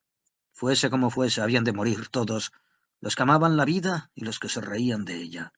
Todos morían. Todo desaparecía. Cuando hubieron transcurrido 24 horas sin que se hubiese manifestado entre nosotros ningún síntoma de la epidemia, nos felicitamos. Después, como temiésemos quedarnos sin agua, decidimos hacer un pozo. Ya habéis visto las grandes cañerías que en aquellos tiempos llevaba el agua para los habitantes. Temíamos que el fuego las quemara y se vaciaran totalmente los depósitos. Rompimos, por lo tanto, el pavimento del patio central y empezamos a cavar el pozo, ayudándonos muchos jóvenes estudiantes y trabajando día y noche para apresurar la obra. No tardaron en verse confirmados nuestros temores, pues 3 horas antes de terminarse el pozo se habían secado las cañerías. Pasaron otras 24 horas sin que la peste apareciese entre nosotros. Creíamos habernos salvado, pero ignorábamos lo que después tuvo ocasión de comprobar. Esto es, que el periodo de incubación de los gérmenes duraba una infinidad de días. Como la enfermedad se desarrollaba tan rápidamente, creíamos que el periodo de incubación era igualmente rápido, y por eso, al ver que durante 2 días no ocurría novedad, nos entusiasmamos con la idea de habernos librado del contagio. Pero al tercer día vino la desilusión más dolorosa. Jamás olvidaré la noche que le precedió. Yo estaba encargado de la guardia nocturna en la azotea desde las 8 hasta las 12. Contemplaba horrorizado cómo desaparecía en llamas la gloriosa obra de la humanidad. Tan tremendas eran las hogueras, que el cielo parecía arder. Al rojo resplandor del fuego se hubiese podido leer cualquier escritura, por pequeña que fuese. Todo el universo parecía envuelto en llamas. San Francisco lanzaba humo y fuego por sus vastísimos incendios que semejaban otros tantos volcanes en erupción. Oakland, San Leandro, Haywards, todo ardía, y hacia el norte en dirección de Point Richmond se veían claramente los progresos de las llamas. Era un espectáculo horrible. La civilización, hijos míos, se consumía en una ola de fuego y entre hálitos de muerte. Aquella noche explotaron los grandes almacenes de pólvora de Point Pinol y las sacudidas fueron tan terribles que el sólido palacio de la química se bamboleó como en un terremoto y todos los cristales se rompieron. Al suceder esto, abandoné precipitadamente la azotea y bajé por los largos corredores, de habitación en habitación, tranquilizando a las mujeres alarmadas, explicándoles lo ocurrido. Una hora más tarde, desde una ventana de la planta baja, oí un desenfrenado griterío en el campamento de los vagabundos. Las quejas y los chillidos se confundían con los disparos de las pistolas. Según dedujimos después, esta lucha tenía por causa el haber querido expulsar de allí a los enfermos. Un buen número de estos desdichados, víctimas de la epidemia, atravesaron el campo de deportes y a toda costa querían forzar nuestras puertas. Les intimamos a que se marcharan, pero nos cubrieron de improperios e hicieron una descarga con sus pistolas. El profesor Merriweather, que se hallaba en una ventana, fue muerto por una bala que le penetró entre los ojos. Hicimos fuego y todos los merodeadores huyeron, excepción hecha de 3 de ellos, entre los cuales había una mujer. Estaban contaminados los 3 y seguían blasfemando y disparando. Al rojo resplandor de los incendios parecían demonios con sus rostros encendidos. Maté con mi propia mano a uno de aquellos hombres. El otro y la mujer, sin cesar ni un momento de maldecirnos, se dejaron caer debajo de nuestras ventanas, no quedándonos otro recurso que esperar a que murieran. La situación se había agravado mucho. Como las explosiones de los depósitos de pólvora rompieron todos los cristales del Palacio de la Química, nos hallamos expuestos a los gérmenes de aquellos cadáveres. Llamamos acto seguido a la Comisión de Sanidad y se solicitaron 2 hombres para que salieran a quitarlos de allí. Esto significaba el probable sacrificio de sus vidas, pues luego de haber llevado a cabo su misión, no se les permitiría volver a entrar en el edificio. Se ofrecieron voluntariamente un profesor que era soltero y un estudiante, los cuales se despidieron de nosotros y salieron heroicamente a sacrificar sus vidas para que pudiéramos seguir viviendo los 400 restantes. Cuando hubieron cumplido con su deber, se quedaron mirándonos tristemente unos momentos y después nos dijeron adiós con las manos por última vez. Se fueron lentamente, a través del campo de deportes, en dirección a la ciudad en llamas. Sin embargo, todo fue inútil. A la mañana siguiente uno de los nuestros caía víctima de la peste. Era una niñera de la familia del profesor Stout, una jovencita. Pero como no estaba el tiempo para sentimentalismos, por si era la única atacada, la obligamos a abandonar el edificio. Se alejó muy despacio, retorciéndose las manos, y llorando desconsolada la vimos cruzar el campo de deportes. Nosotros nos dábamos cuenta de nuestra brutalidad, pero ¿qué podíamos hacer? Éramos 400 y debíamos sacrificar al individuo. Pero en uno de los laboratorios, donde se habían instalado 3 familias, encontramos aquella tarde en los distintos pisos nada menos que 4 cadáveres y 7 casos de epidemia. Entonces fue cuando empezó la alarma. Dejando a los muertos en el mismo lugar donde caían, obligamos a los sanos a mudarse a otra habitación. Empezó la peste a manifestarse entre los restantes y tan pronto como aparecían los síntomas, enviábamos a los atacados a las habitaciones abandonadas, obligándolos a ir por su pie, a fin de evitar el tener que tocarles, luego que muriesen. Esto era muy doloroso. La peste seguía ensañándose sin tregua y las habitaciones, una tras otra, fueron llenándose de cadáveres y moribundos, y así los que continuábamos inmunes nos íbamos retirando de un piso al otro ante esta ola de muerte que inundaba el edificio. Bien pronto aquel lugar se convirtió en un cementerio. A medianoche huimos los supervivientes, no llevando más que armas, municiones y una buena provisión de conservas. Nos instalamos en el campo de deportes, en el lado opuesto al que habían ocupado los vagabundos, y mientras algunos de nosotros quedaron montando la guardia, otros se ofrecieron voluntariamente para ir a la ciudad en busca de caballos, automóviles, camiones o algo que sirviera para transportar nuestras vituallas y nos permitiera marchar como aquellos obreros que habíamos visto abriéndose paso hacia el campo. Yo fui uno de estos exploradores. El doctor Hoyle, recordando que su auto había quedado en el garaje de su casa, me dijo que fuera a buscarlo. Salimos de dos en dos, habiéndome correspondido ir en compañía de un estudiante llamado Dombey. Debíamos recorrer media milla para llegar a la casa del doctor Hoyle. Allí los edificios estaban aislados, independientes, rodeados de árboles y de praderas cubiertas de hierba. El fuego, como jugueteando, había quemado manzanas enteras, respetando otras y dejando a menudo una sola casa en pie en toda una manzana. Los ladrones seguían en sus asaltos. Llevábamos nuestras pistolas automáticas en la mano, bien a la vista, y nuestro aspecto era lo bastante decidido y desesperado para que nadie se atreviera a atacarnos. Pero al llegar a la casa del doctor Hoyle, ocurrió lo que era de temer. Respetado hasta entonces por el fuego, el hotel empezaba a arder en el preciso instante de presentarnos nosotros. El criminal que acababa de incendiarlo bajaba entonces la escalera dando traspiés y llegó al camino. Por los bolsillos de la americana le asomaban sendas botellas de whisky. Estaba ebrio. Mi primer impulso fue matarle, y nunca he dejado de arrepentirme por no haberlo hecho a tiempo. Tambaleándose con los ojos inyectados, manando sangre de un corte abierto en su cara patilluda, era el prototipo más nauseabundo de degradación que jamás había visto. Se apoyó en un árbol para dejarnos pasar. Apenas hubimos cruzado ante él, sacó una pistola y de un balazo le atravesó la cabeza a Dombey. Fue un crimen de los más cínicos. Un instante después le había matado yo, pero ya era demasiado tarde. Dombey había expirado sin una queja. Dudo si llegaría a darse cuenta de nada. Abandonando los dos cadáveres, recorrí el hotel en llamas hasta llegar al garaje, donde tuve la suerte de encontrar el automóvil del doctor. Los depósitos se hallaban llenos de gasolina y estaba a punto de ser puesto en marcha. En él atravesé la ciudad con ruinas y regresé al campo de deportes. Volvieron los demás expedicionarios, pero ninguno había sido tan afortunado como yo.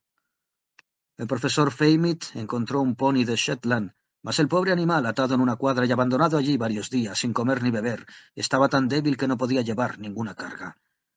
Algunos opinaban que debíamos dejarlo en libertad, pero yo insistí en que lo conserváramos, pues si llegábamos a quedarnos sin provisiones, podía servirnos de alimento. Se dispuso a partir la expedición. Éramos 47, entre ellos muchas mujeres y niños. El presidente de la facultad, viejo enfermizo y agotado por los horribles acontecimientos de la última semana, iba en el automóvil con varios niños, y la anciana madre del profesor Fairmead. Wathope, un joven profesor de inglés gravemente herido de un balazo en la pierna, conducía el coche. Los demás íbamos a pie y el profesor Fairmead llevaba el pony. El día hubiera sido de los más espléndidos de verano, a no ser por el humo que cubría el cielo, y a través del cual asomaba pálido el sol y sombrío, como un disco siniestro. Pero nos habíamos acostumbrado a este sol de color de sangre. Con el humo ya era otra cosa. Nos irritaba la nariz y los ojos, que teníamos enrojecidos. Dirigimos nuestros pasos hacia el sudoeste, a través de las interminables calles suburbanas, para alcanzar las primeras colinas que limitaban la llanura donde estaba enclavada la ciudad. Únicamente por este camino teníamos la esperanza de llegar al campo libre. Avanzábamos muy poco. Las mujeres y los niños no podían apresurar el paso. Ni siquiera se soñaba entonces en caminar como lo hacemos hoy, hijos míos. En realidad, no sabíamos andar ninguno de nosotros. Fue después de la peste cuando aprendí a caminar de veras. Por lo tanto, debíamos ajustar nuestro paso al de los más rezagados, pues no nos atrevíamos a separarnos por miedo a los malhechores. Ya habían disminuido mucho estas fieras humanas porque la peste los había diezmado, pero aún quedaban lo suficientes para ser una amenaza constante. Muchos de los hermosos hoteles que allí se levantaban habían sido respetados por el fuego, aunque por todas partes se veían ruinas humeantes. Parecía que los criminales hubiesen saciado al fin su insensato deseo de quemar, pues cada vez era más raro ver casas recién incendiadas. Varios de nosotros buscamos automóviles y gasolina en los garajes, pero la suerte no nos fue propicia, porque los primeros fugitivos lo habían acaparado todo. Perdimos en estos trabajos a Calgan, joven excelente, muerto por unos vagabundos al cruzar un prado. Fue esta la última agresión que nos privó de un compañero, a pesar de que, más adelante, uno de aquellos brutos, completamente borracho, empezó a disparar contra nosotros, pero por fortuna tiraba sin tino y le matamos antes de que pudiese causarnos daño. En Fruitvale, todavía en el corazón del barrio de las hermosas residencias, volvió a herirnos la peste. La víctima fue el profesor Fermet. Nos indicó por señas que su madre no debía enterarse y se internó en una de aquellas espléndidas mansiones. Fue a sentarse en los escalones de la terraza y yo, con gran sentimiento, le dije adiós por última vez. Aquella noche acampamos algunas millas más allá de Fruitvale, todavía en la ciudad, y tuvimos que levantar 2 veces el campo huyendo de la muerte. Por la mañana solo éramos 30 los que nos habíamos salvado. A las pocas horas de habernos puesto en marcha, la esposa del presidente de la facultad, que iba a pie, presentó los síntomas fatales, y al apartarse para que siguiéramos adelante, insistió el presidente en abandonar el automóvil y quedarse con ella. Hubo casi una discusión por esta causa, pero al fin tuvimos que acceder a lo que quería el presidente. Después de todo, daba lo mismo, pues no sabíamos quién de nosotros se salvaría últimamente, si es que se salvaba alguien. Aquella noche, la segunda de nuestra marcha, acampamos más allá de Haywards, ya en pleno campo, y por la mañana solo quedábamos 11 con vida.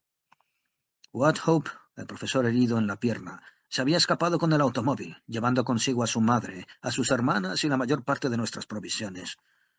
Al atardecer, habiendo hecho un alto en nuestra marcha, descansábamos junto al camino, y fue entonces cuando vimos el último aeroplano. El humo era menos denso aquí en el campo, y fue yo, el primero, en ver el aparato, que evolucionaba sin rumbo ni dirección a 2000 pies de altura. No pude adivinar lo que había ocurrido, pero poco después le vimos inclinarse y descender rápidamente. Debieron explotar entonces los contretes de las diversas cámaras de gas, pues cayó a tierra casi perpendicularmente como una plomada. Desde aquel día no he vuelto a ver ninguno. En los años que siguieron a todo esto, miraba con frecuencia hacia el cielo por si veía algún aeroplano, esperando contra toda esperanza que en algún lugar del mundo hubiese sobrevivido la civilización. Pero no fue así. Lo que había sucedido con nosotros debió suceder con todos y en todas partes. Al día siguiente, al llegar a Niles, no éramos más que 3 los sobrevivientes. Más allá de Niles encontramos al profesor Wathope muerto en medio de la carretera. El automóvil estaba destrozado, y sobre unas mantas que habían extendido en el suelo yacían los cadáveres de su hermana, de su madre y el suyo propio. Extenuado por este continuo ejercicio a que no estaba acostumbrado, dormí pesadamente aquella noche. Por la mañana estaba solo en el mundo. Parsons y Canfield, mis últimos compañeros, habían muerto de la peste. De los 400 que nos refugiamos en el Palacio de la Química y de los 47 que éramos al empezar la marcha, solo quedaba yo. Y el pony de Shetland. Nunca he sabido explicarme por qué pudo suceder así. Yo no me contagié de la terrible peste y eso es todo. Estaba inmunizado. Era el único superviviente entre 1 millón, lo mismo que cada otro superviviente era uno entre otro millón, o quizá entre varios millones, pues esa fue finalmente la proporción en que murieron. Durante 2 días me guarecí en una arboleda donde no había muerto nadie. Aunque muy deprimido de ánimo y esperando que de un momento a otro me llegara la vez, pude descansar y recobrar las fuerzas. También recobró las suyas el pony, y al tercer día, colocando sobre el lomo del caballejo las escasas provisiones de alimentos que me quedaban, emprendí el camino a través de una región completamente desierta. No encontré a ningún ser humano con vida. Solo veía la muerte por todas partes. Sin embargo, los alimentos abundaban. La tierra no estaba entonces como ahora, sino limpia de bosques y malezas y muy bien cultivada. La comida destinada a millones de bocas crecía, maduraba y se echaba a perder. Iba recogiendo los campos verduras y frutas. Hallé en las granjas huevos y pollos y buena provisión de conservas en las despensas. Ocurría con los animales una cosa muy extraña. Todos se iban volviendo salvajes y se atacaban unos a otros. Fueron las primeras víctimas los pollos y patos, mientras que los primeros en volverse feroces fueron los cerdos y después los gatos. Tampoco los perros tardaron mucho en adaptarse a las nuevas circunstancias, llegando a constituir una verdadera plaga. Devoraban los cadáveres, aullaban durante la noche y de día se ocultaban. Primeramente vivían separados, recelosos y siempre dispuestos a reñir, pero poco a poco empezaron a juntarse y a ir en manadas. El perro había sido siempre un animal sociable, aún antes de ser domesticado por el hombre.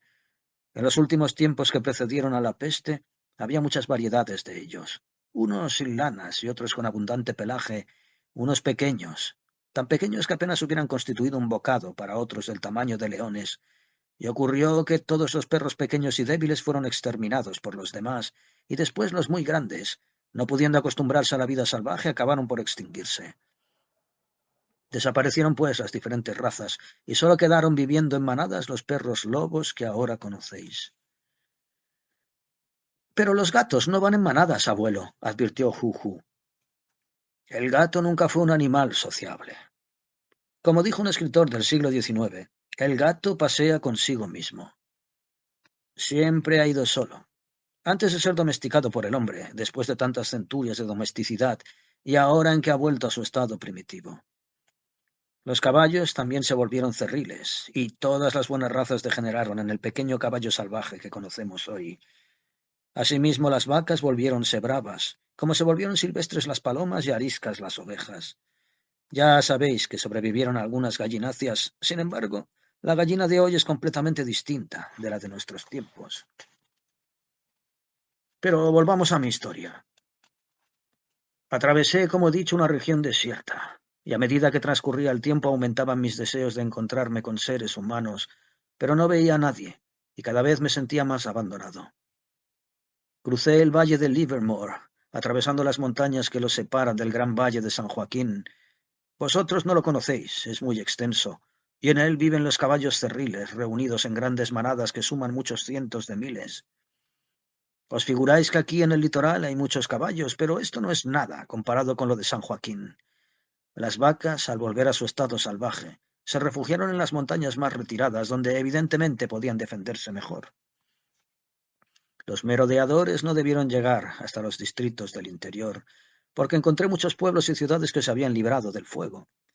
Sin embargo, estaban llenos del hedor de la muerte, y pasé de largo. Cerca de Lathrop, cansado de mi soledad, recogí dos perros escoceses que instantáneamente consintieron en volver a someterse al hombre. Estos perros me acompañaron durante muchos años, y sus descendientes son esos mismos perros que tenéis ahora. Pero en 60 años la raza ha degenerado, y más parecen lobos domesticados que otra cosa. Haglip se levantó, echó una ojeada a las cabras por ver si ocurría algo, y observó la posición del sol en el cielo vespertino, dando muestras de una gran impaciencia ante la prolijidad del anciano. Instado por Edwin a darse prisa, el abuelo prosiguió. Ya queda poco que contar. Con mis dos perros y mi pony, y montado en un caballo que había podido capturar, crucé el San Joaquín y llegué a un valle maravilloso enclavado en las sierras, llamado Yosemite. Había allí un hotel en el que hallé una inmensa provisión de conservas. Los pastos y la caza eran abundantes y además el río que atravesaba el valle estaba lleno de truchas. 3 años permanecí allí en una soledad tan absoluta que nadie, sino un hombre que ha vivido en una civilización superior, puede comprender. Transcurridos los 3 años supuse que el país estaría saneado y habrían desaparecido los gérmenes de la epidemia.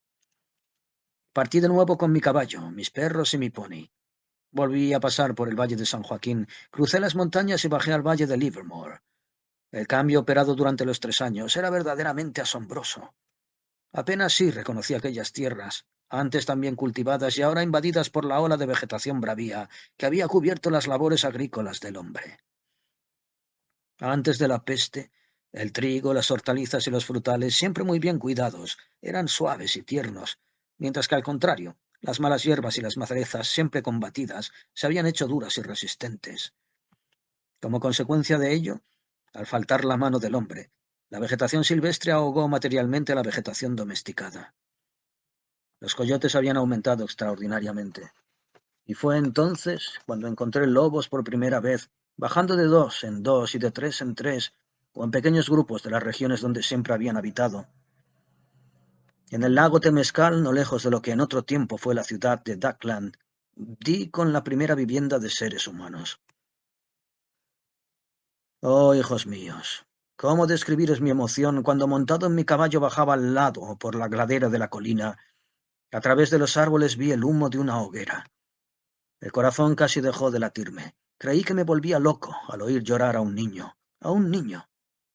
Y ladraron unos perros, y mis perros contestaron.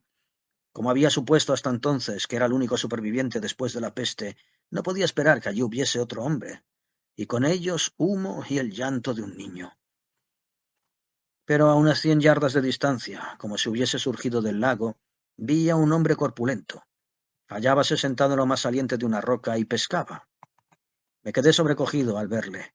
Detuve el caballo y le hice una seña con la mano, pero aunque me pareció que me miraba, no correspondió a mi saludo. Entonces oculté la cabeza entre los brazos, temeroso de volver a mirar, porque sabía que aquello era una alucinación, y que, si miraba, desaparecería todo enseguida. Tan deseada era la visión, que quise que durara unos instantes más. Así estuve hasta que oí gruñir a mis perros y percibí después claramente la voz de un hombre. ¿Qué creéis que decía? Os lo voy a repetir. Me dijo, ¿de dónde diablos viene usted? Estas fueron exactamente las palabras. Esto fue lo que dijo a vuestro abuelo, aquel hombre, cuando me saludó a orillas del lago Temescal hace 57 años. Y para mí fueron las palabras más inefables que había oído en mi vida. Abrí los ojos y vi delante de mí a un hombre alto, moreno, peludo, de quijadas prominentes, cejas oblicuas y ojos fieros. No sé cómo bajé del caballo. Únicamente me di cuenta de estar estrechando su mano entre las mías y llorando.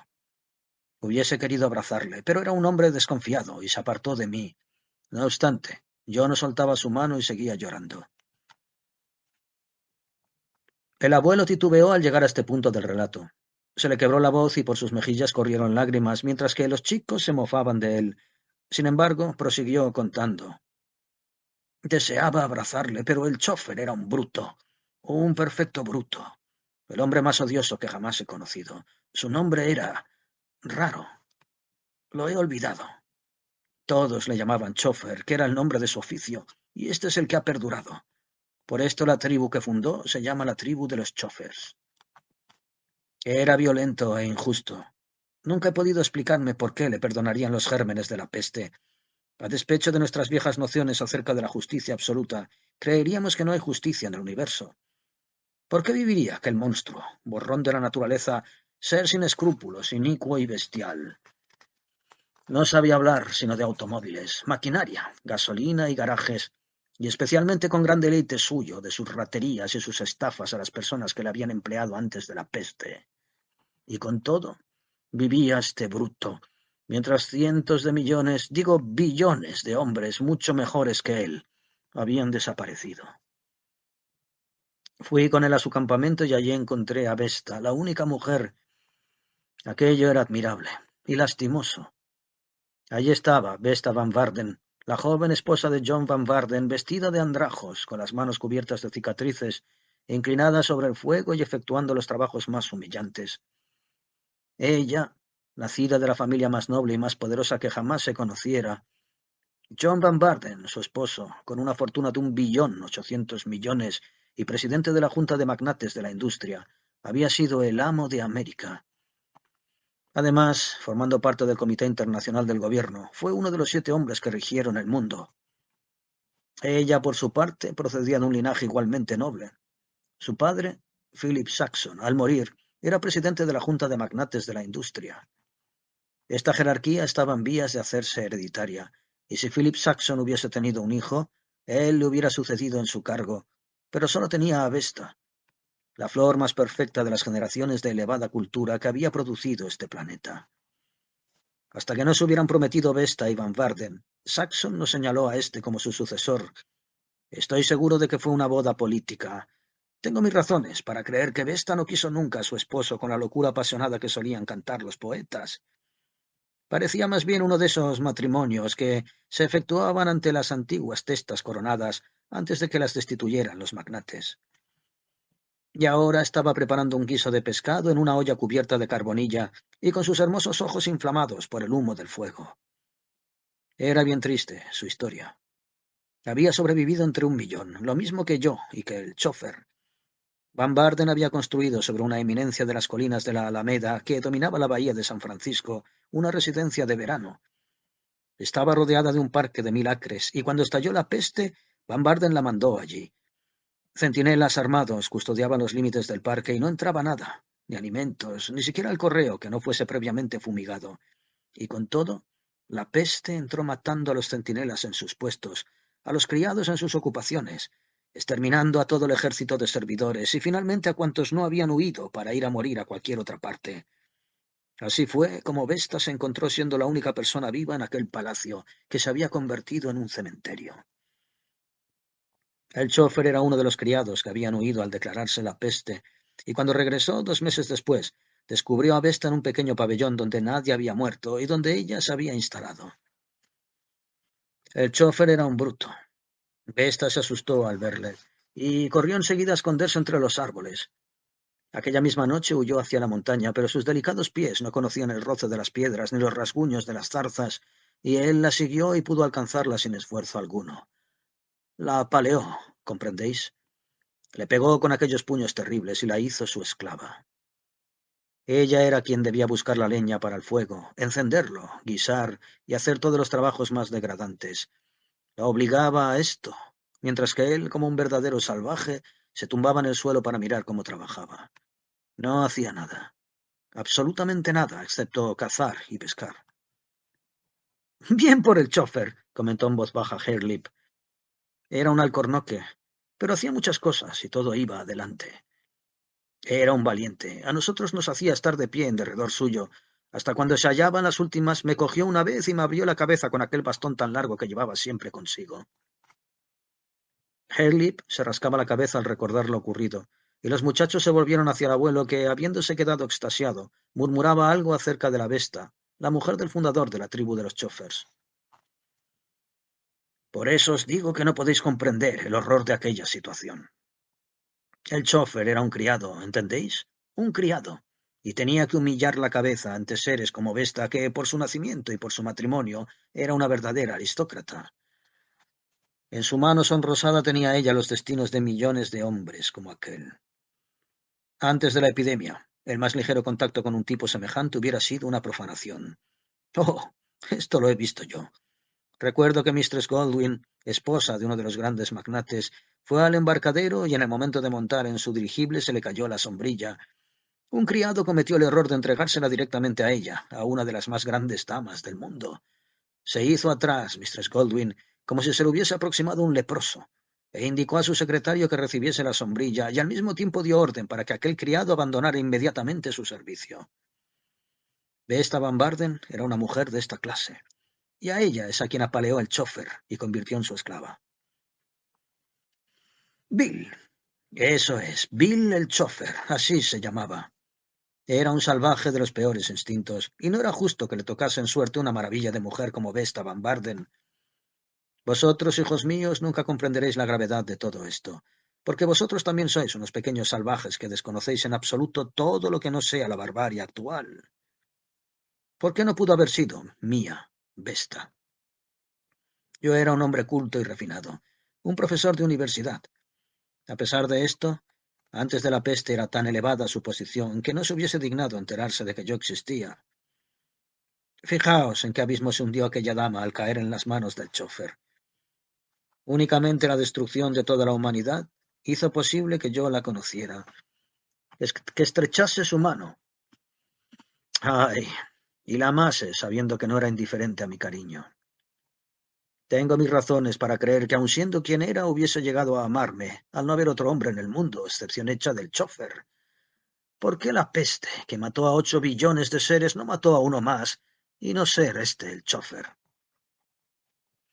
Una mañana que este bárbaro salió a pescar, me suplicó Vesta que le matara. Me lo rogaba con lágrimas en los ojos, pero el chofer era muy fuerte y tuve miedo. Más tarde hablé con él.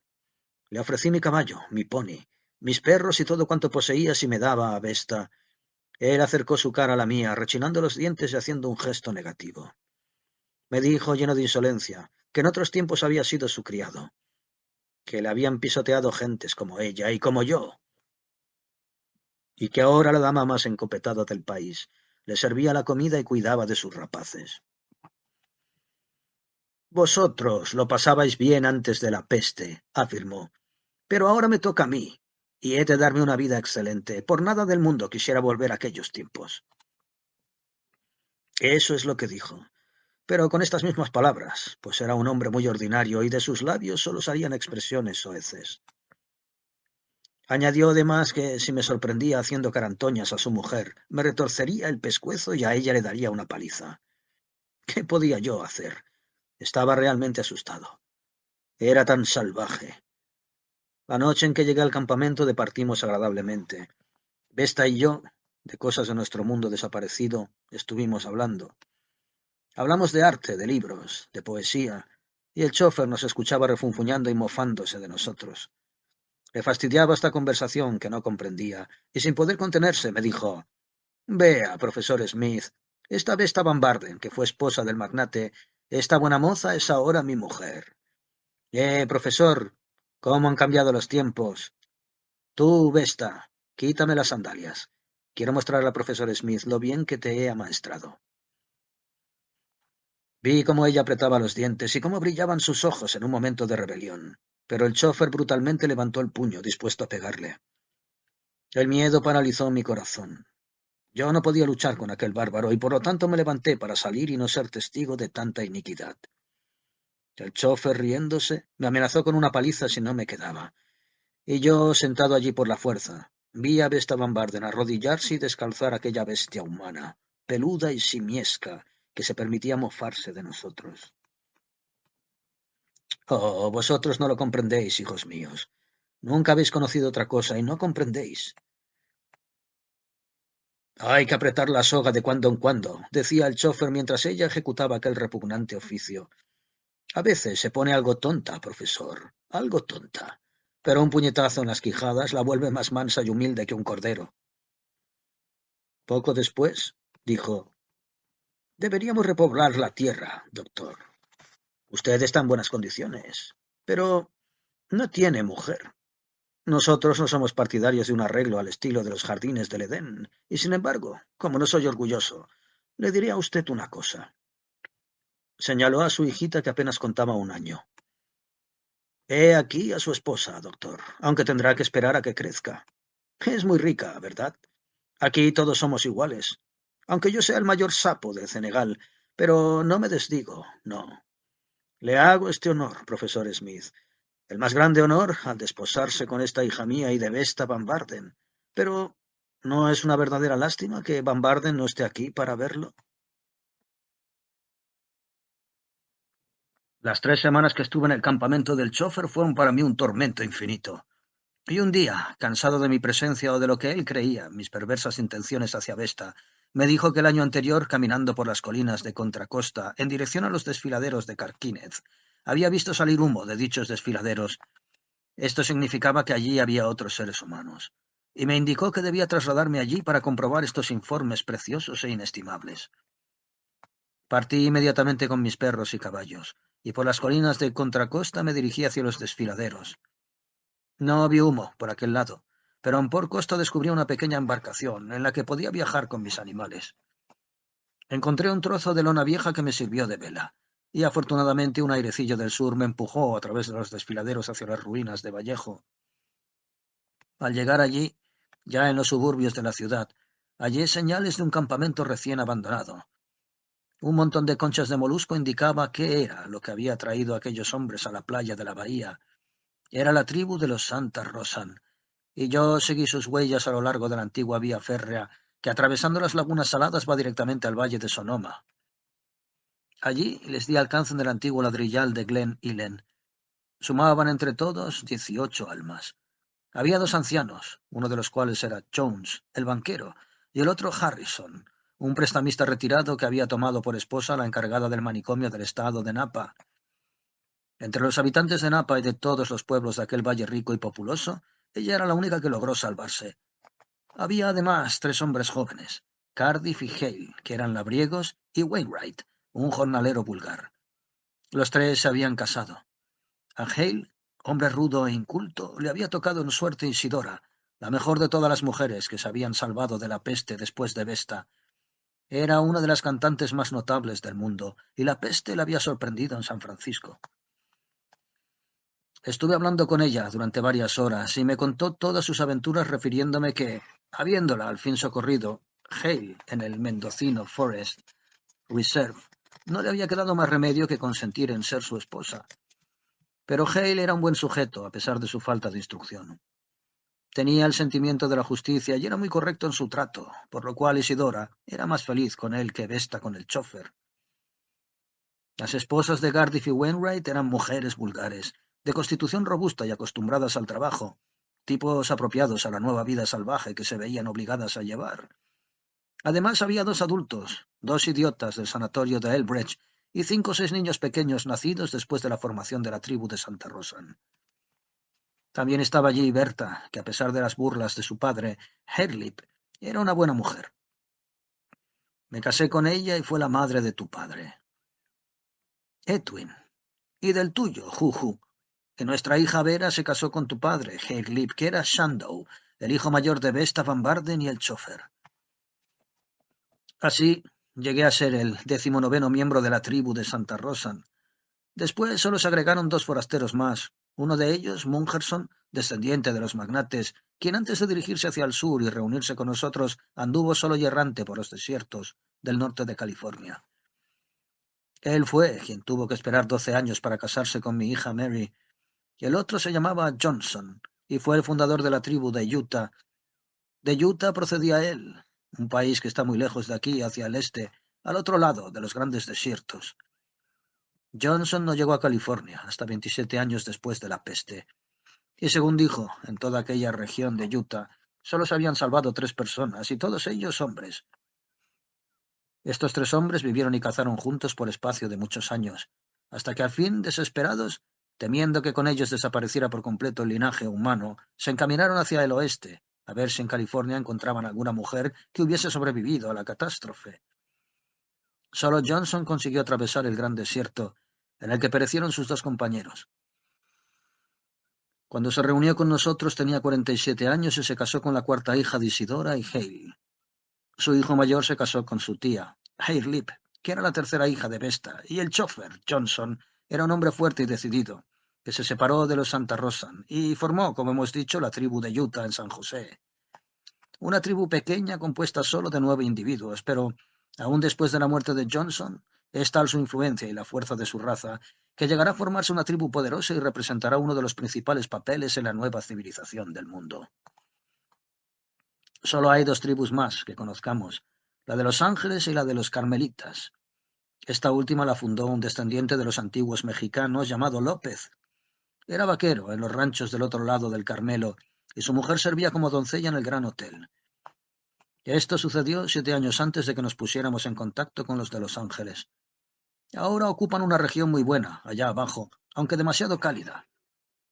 Calculo que en la actualidad el número de pobladores de la Tierra oscila entre 350 a 400, a no ser naturalmente que haya algunas pequeñas tribus diseminadas en cualquier otra parte del mundo.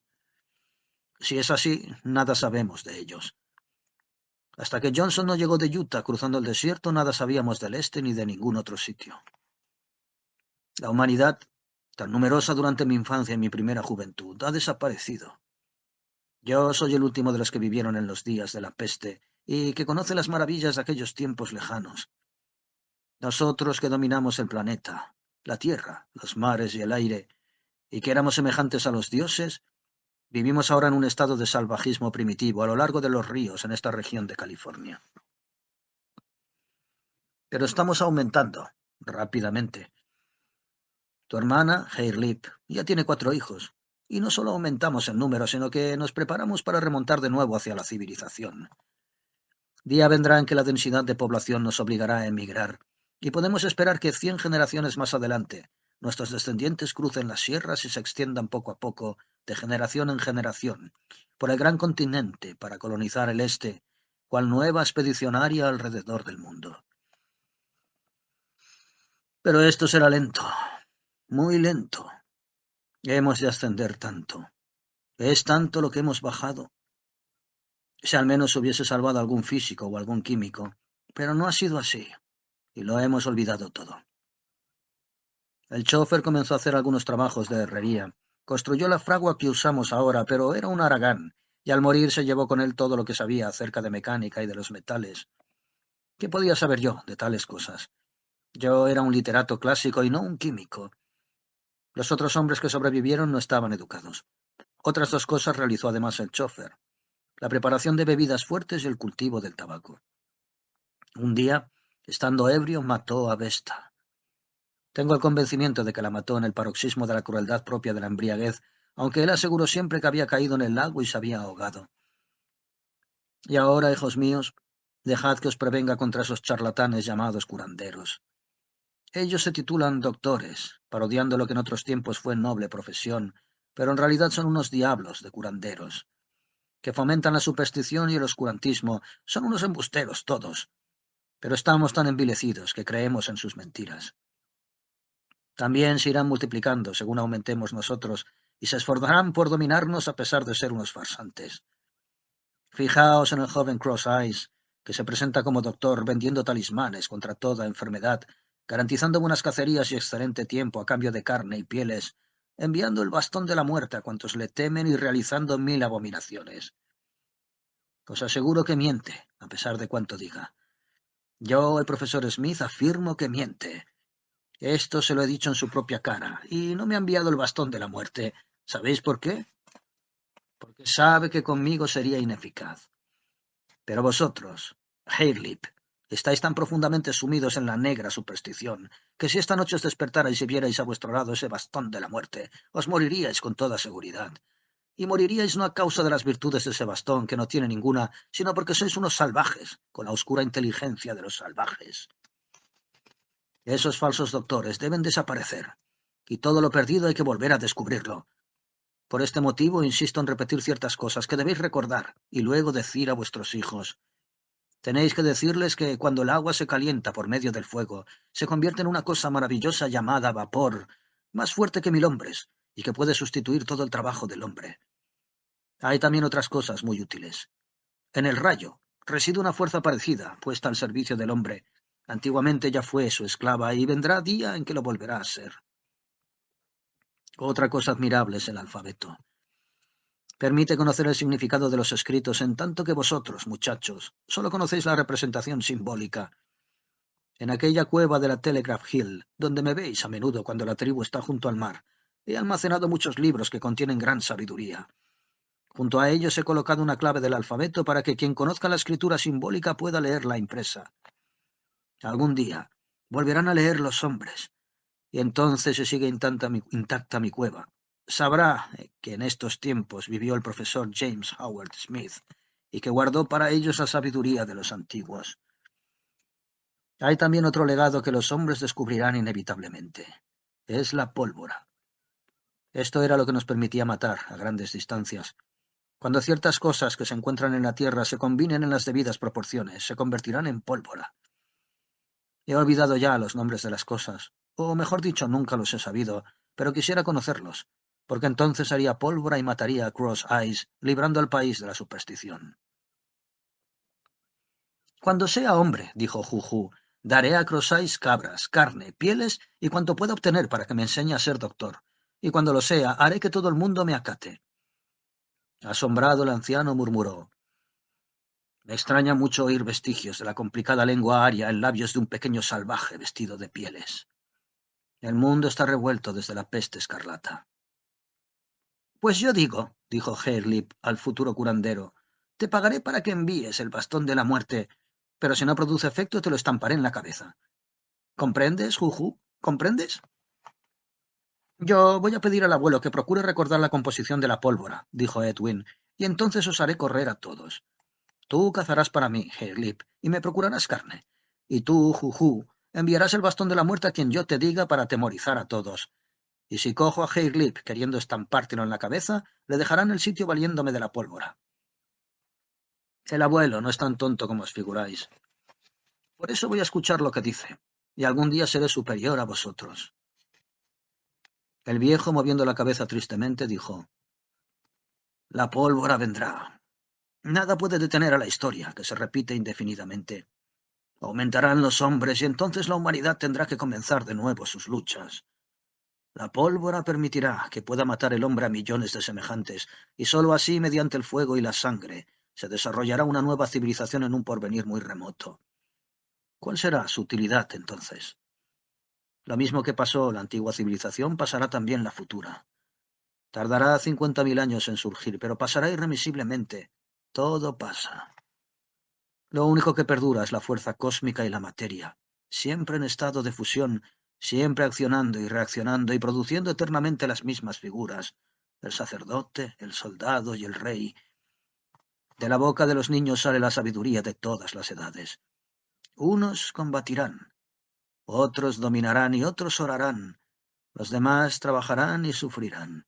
Y sobre sus cuerpos ensangrentados volverá a levantarse una y otra vez infinitamente la asombrosa belleza, la incomparable maravilla de la civilización.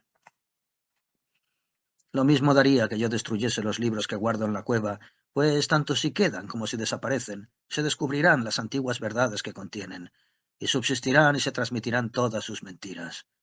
¿De qué serviría? Hairlip se levantó de un salto mirando a las cabras que pacían y al sol en su ocaso.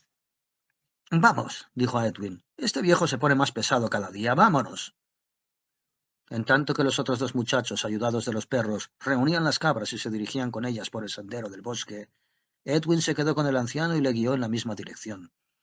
Cuando llegaron a lo alto del antiguo camino, Edwin se detuvo y miró hacia atrás. Hairlip, Juju, los perros y las cabras siguieron adelante. Edwin se quedó contemplando una pequeña manada de caballos salvajes que había bajado a la playa. Habría una veintena de ellos entre potrillos, animales de un año y yeguas, conducidos todos por un hermoso caballo padre que, con el cuello arqueado y las pupilas brillantes, estaba junto al agua, echando espumarajos y aspirando el aire salado del mar. ¿Qué hay? Preguntó el abuelo. Caballos, contestó Edwin. La primera vez que los veo en la playa. Esos que los leones de la montaña aumentan cada día y les obligan a retirarse. El sol, ya muy bajo, lanzaba sus dardos de luz roja en forma de abanico desde el horizonte cubierto de nubes. Y no lejos de allí, en el blanco desierto azotado por las aguas, las focas rugían su canción ancestral, arrastrándose desde el mar hasta las oscuras rocas para combatir y amar. Vámonos, abuelo, dijo Edwin. Y el anciano y el muchacho, de bárbaro aspecto y vestidos de pieles, volviéronse para continuar por el camino del bosque en pos de las cabras.